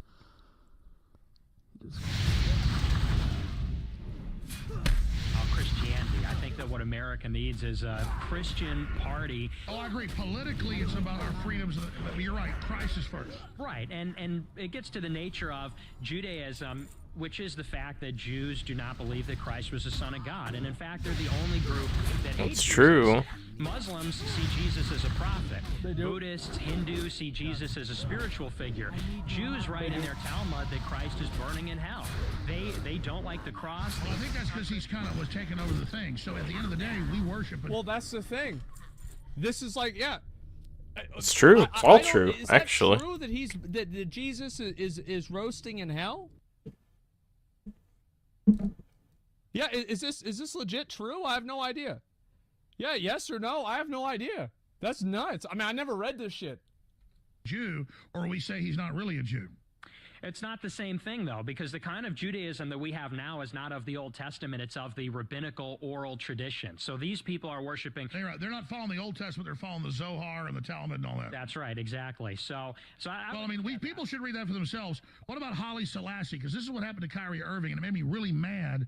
Because when I was a kid growing up reading comic books and stuff, I could read really early. When I was like 5, I could read like a 10-year-old. When I was 10, I could read like. Judaism doesn't believe in heaven and hell. Some do. There's no definitive view of the afterlife in Judaism. I would actually really like to go back. Like, I've wanted to read like the Quran and the Torah, the Talmud. I want to read these things because like I always read. You might as well read Mein Kampf too, you know. But I never read the books. So like I'm always playing telephone with this. And I would like to read it to actually know what was said. Because my assumption is that what people say they said isn't what was said. It might be close to it, but not quite.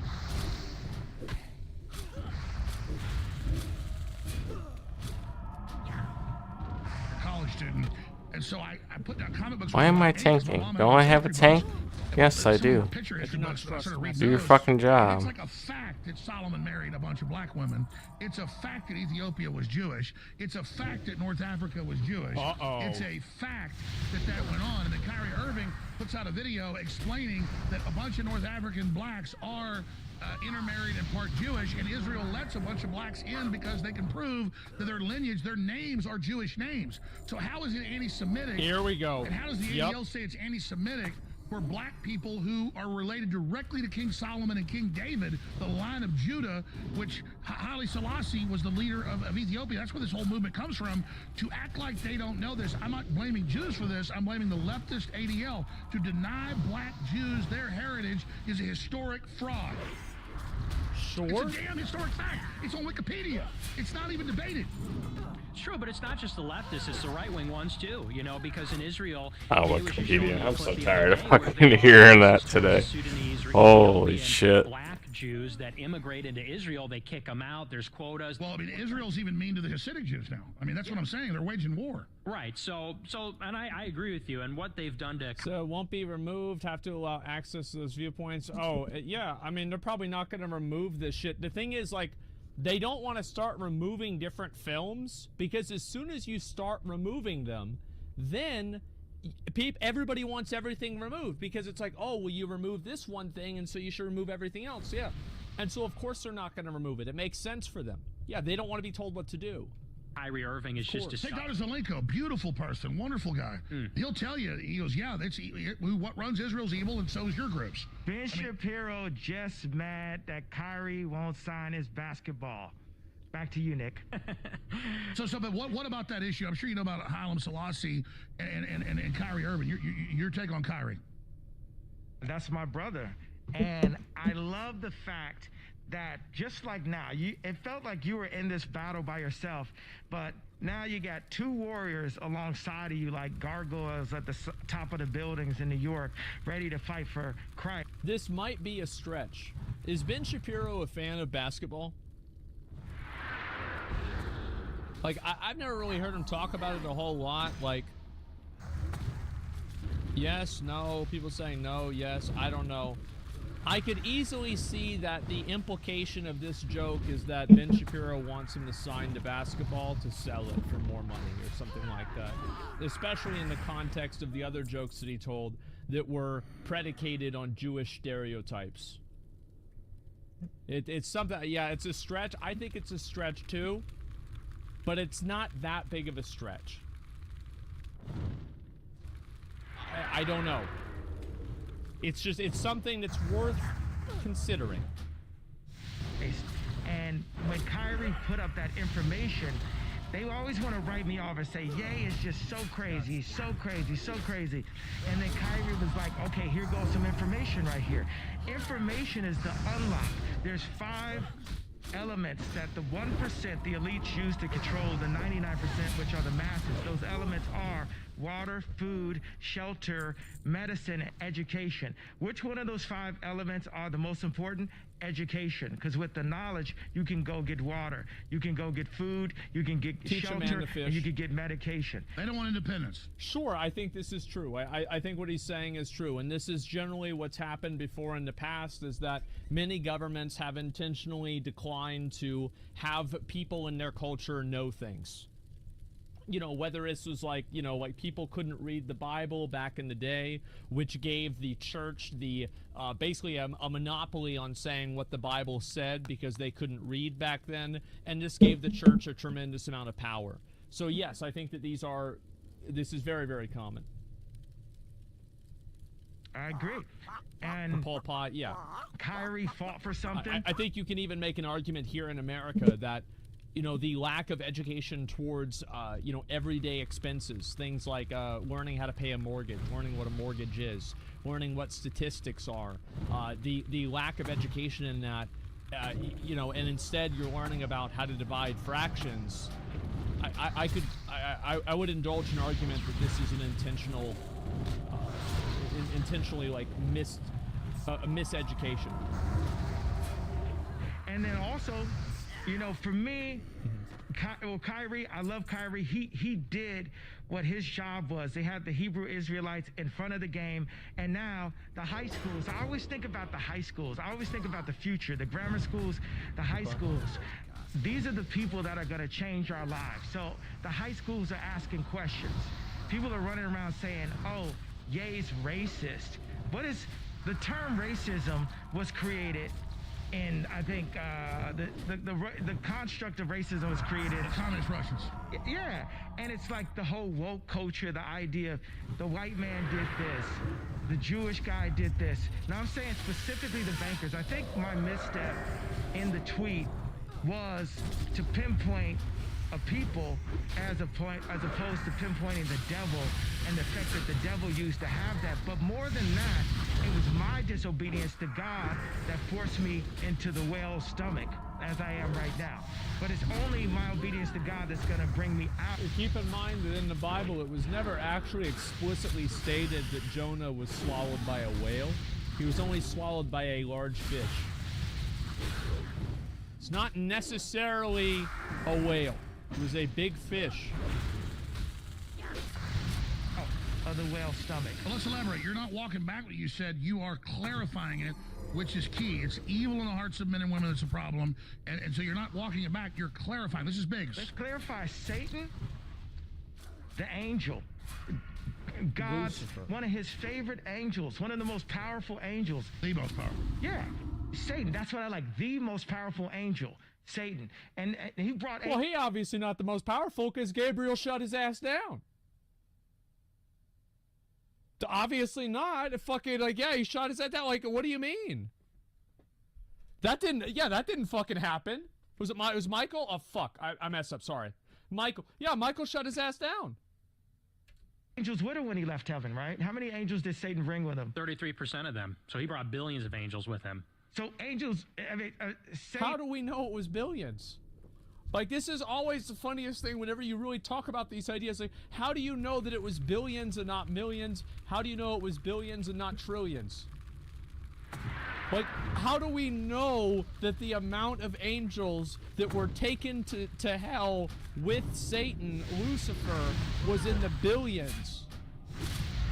Like, this is a pointless argument? Well, the thing is that you're right, it's kind of pointless, but it's in Revelations? Wait, in Revelations they said it was billions? I don't remember that. I don't remember reading that. I didn't read the entire Bible, though. Satan has 33% of God's warriors with him, working for Satan. But God runs the world. And it's Satan. Those are the angels that turned into Balrogs, by the way. The ones that went with Lucifer. That I'll go ahead and get these guys out of here. Of the Zionists and makes them do evil things. But these are stories because I'm a baby Christian, right? But I heard that, you know, God loves me so much. He loves me so much, right? Then I go to Drink Champs and I'm drinking. And the Bible says king don't drink, right? I know it's not Milo. I know I'm not saying it in correct, perfect English. But the Bible says king don't drink. And I'm drinking. And I'm smoking, and I'm using my ego because I'm tired of these like fed. You're like, I'm lit. Let me say, I'm tired of these fed celebrities trying to pick on me, thinking that they gangster. We not in high school, Meek Mills. We not in high school, Puff Daddy. He calls out Meek Mill and Puff Daddy. Holy fuck. Yeah, is he saying fed as in like well fed, or fed as in the Federal Bureau of Investigation? I'm not sure. And everyone thinks that they're so much more gangster, like they got me in some way. Yeah. Ain't none of y'all more gangster than God, and God got me. You know what I'm saying? And I'm saying that. Oh no, everybody pose and acting tough. It's nothing. If you talk about rebel black sheep, I mean, you're definitely it, buddy. Yeah, y'all not tough to me. But I'm drinking, and then I start saying stuff that doesn't please God, right? It wasn't the Zionists, it wasn't the banks. It's God set me back. But the fact. So he thinks that because he spoke out of turn and because he was drinking, God did this to him, and he is working. God is working through these Jewish people that are they have a conspiracy against them, and God.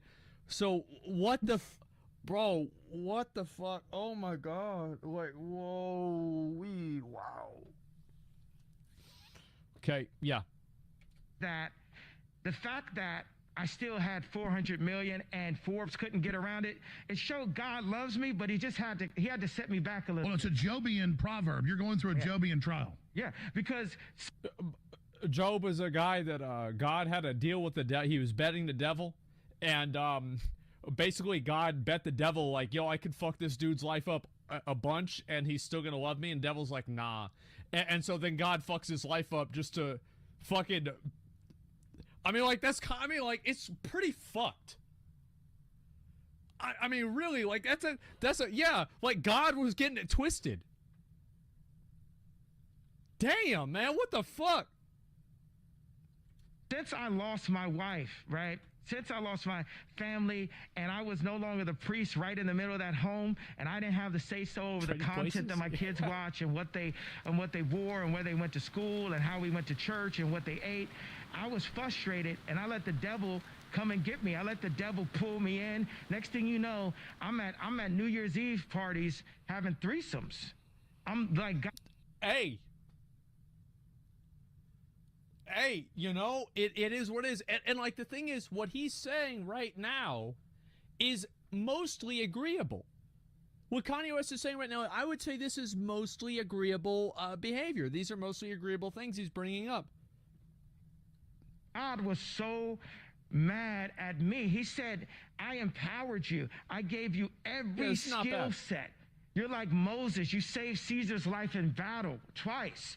You know, you might stutter. You might not be the best communicator, but you're a leader, yay. And you're down there. You're not representing me. You're drinking. You're having sex.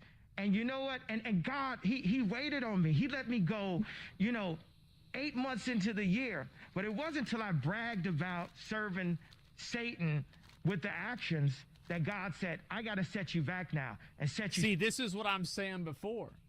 Is like the whole thing, everything is about him being chosen by God.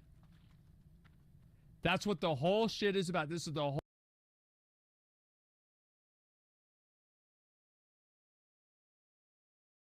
If you are endowed with the Holy Spirit and you were saved by the blood of Jesus, you are chosen by God. Doesn't matter who you are.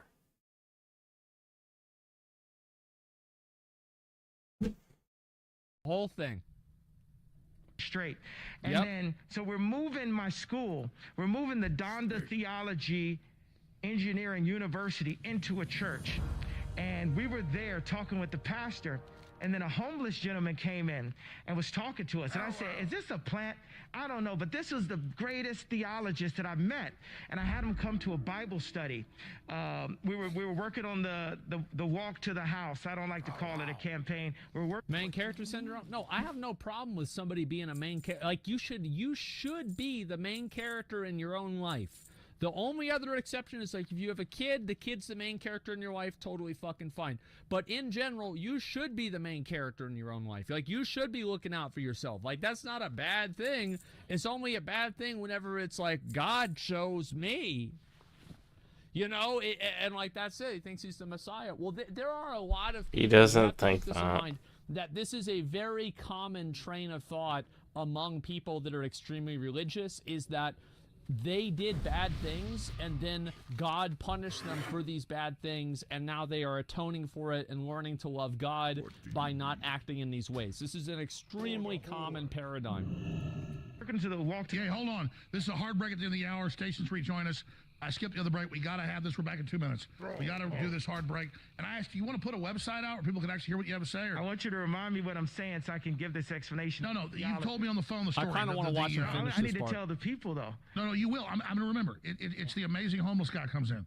Yeah. And he gives you this incredible word. All right. I don't care about the website. I care about Jesus Christ and people knowing that. I get it. But they also got to know where to actually find what you're actually saying. Only place to find it is in the Bible. My website is the Bible. Nick, where do people find what you're doing? Cozy.tv/Nick and the Bible. That website changes weekly for Nick, it seems. All right. I'm just trying to all right. Hey, it's all about free speech. We'll be right back. Hour number 3 with Ye and so many more. TV. And we've got Owen Schroyer and Ali. I mean, to be fair, his website being the Bible, this is what I'm saying, right? Is like, yeah, he's obviously a bit nuts, right? But it seems as though I don't think this is for personal gain, if that makes sense. Alexander, loaded, ready to go. Yeah, this is on brand. Studio, 10 feet through that wall. So they're coming up. Hour number 3 of the most banned broadcast in the world, straight ahead. The voice, man. Oh, my God. Wow. Thanksgiving 2022 is here. Nobody would take me seriously. Do I think I'm if arrested is effectively shifting or depopulate us David Icke's little reptoids. So, now your enemy's in here hosting the show with you, yay. Oh my god. We got Nick Fuentes, one of my best buddies who works for us, does a really good job. Oh my god. He's over there with us. Oh, now he's turning to Alex Jones. He's Alex So Jones. what are we going to do here? Oh. Yay. The Balenciaga situation. You made a great point during a break earlier about how they just need a new devil, but that's a devil to distract us from the fact that we become the devil. But that's kind of what you said. Can you repeat that? Yeah, I just saw people making videos about it, and I said, it just seems like it's just more noise and mayhem and code red and things to get people outraged. As I said before. Bro, I don't think so, man. That Balenciaga shit went deep. There's like 3 or 4 other examples. Like, that's, as I said, that's a check your hard drives type situation. Yeah, I don't think it's just noise. Every form of pornography is only 10 years away from pedophilia. Anybody that's watching pornography, if you're watching a woman have sex on camera, she's reliving the trauma of being molested. Like a greater majority of women that end up being strippers, prostitutes, or pornographers, adult film stars, have gone through the trauma of experiencing pedophilia, but sex is a legal drug. I've heard that people that are involved with porn, there is a higher proportion of them that have been subject to some sort of sexual molestation. I think that this is true, but I would not. I'm gonna go ahead and end the stream. I gotta go beat my wife. I mean, I gotta go see if dinner is ready.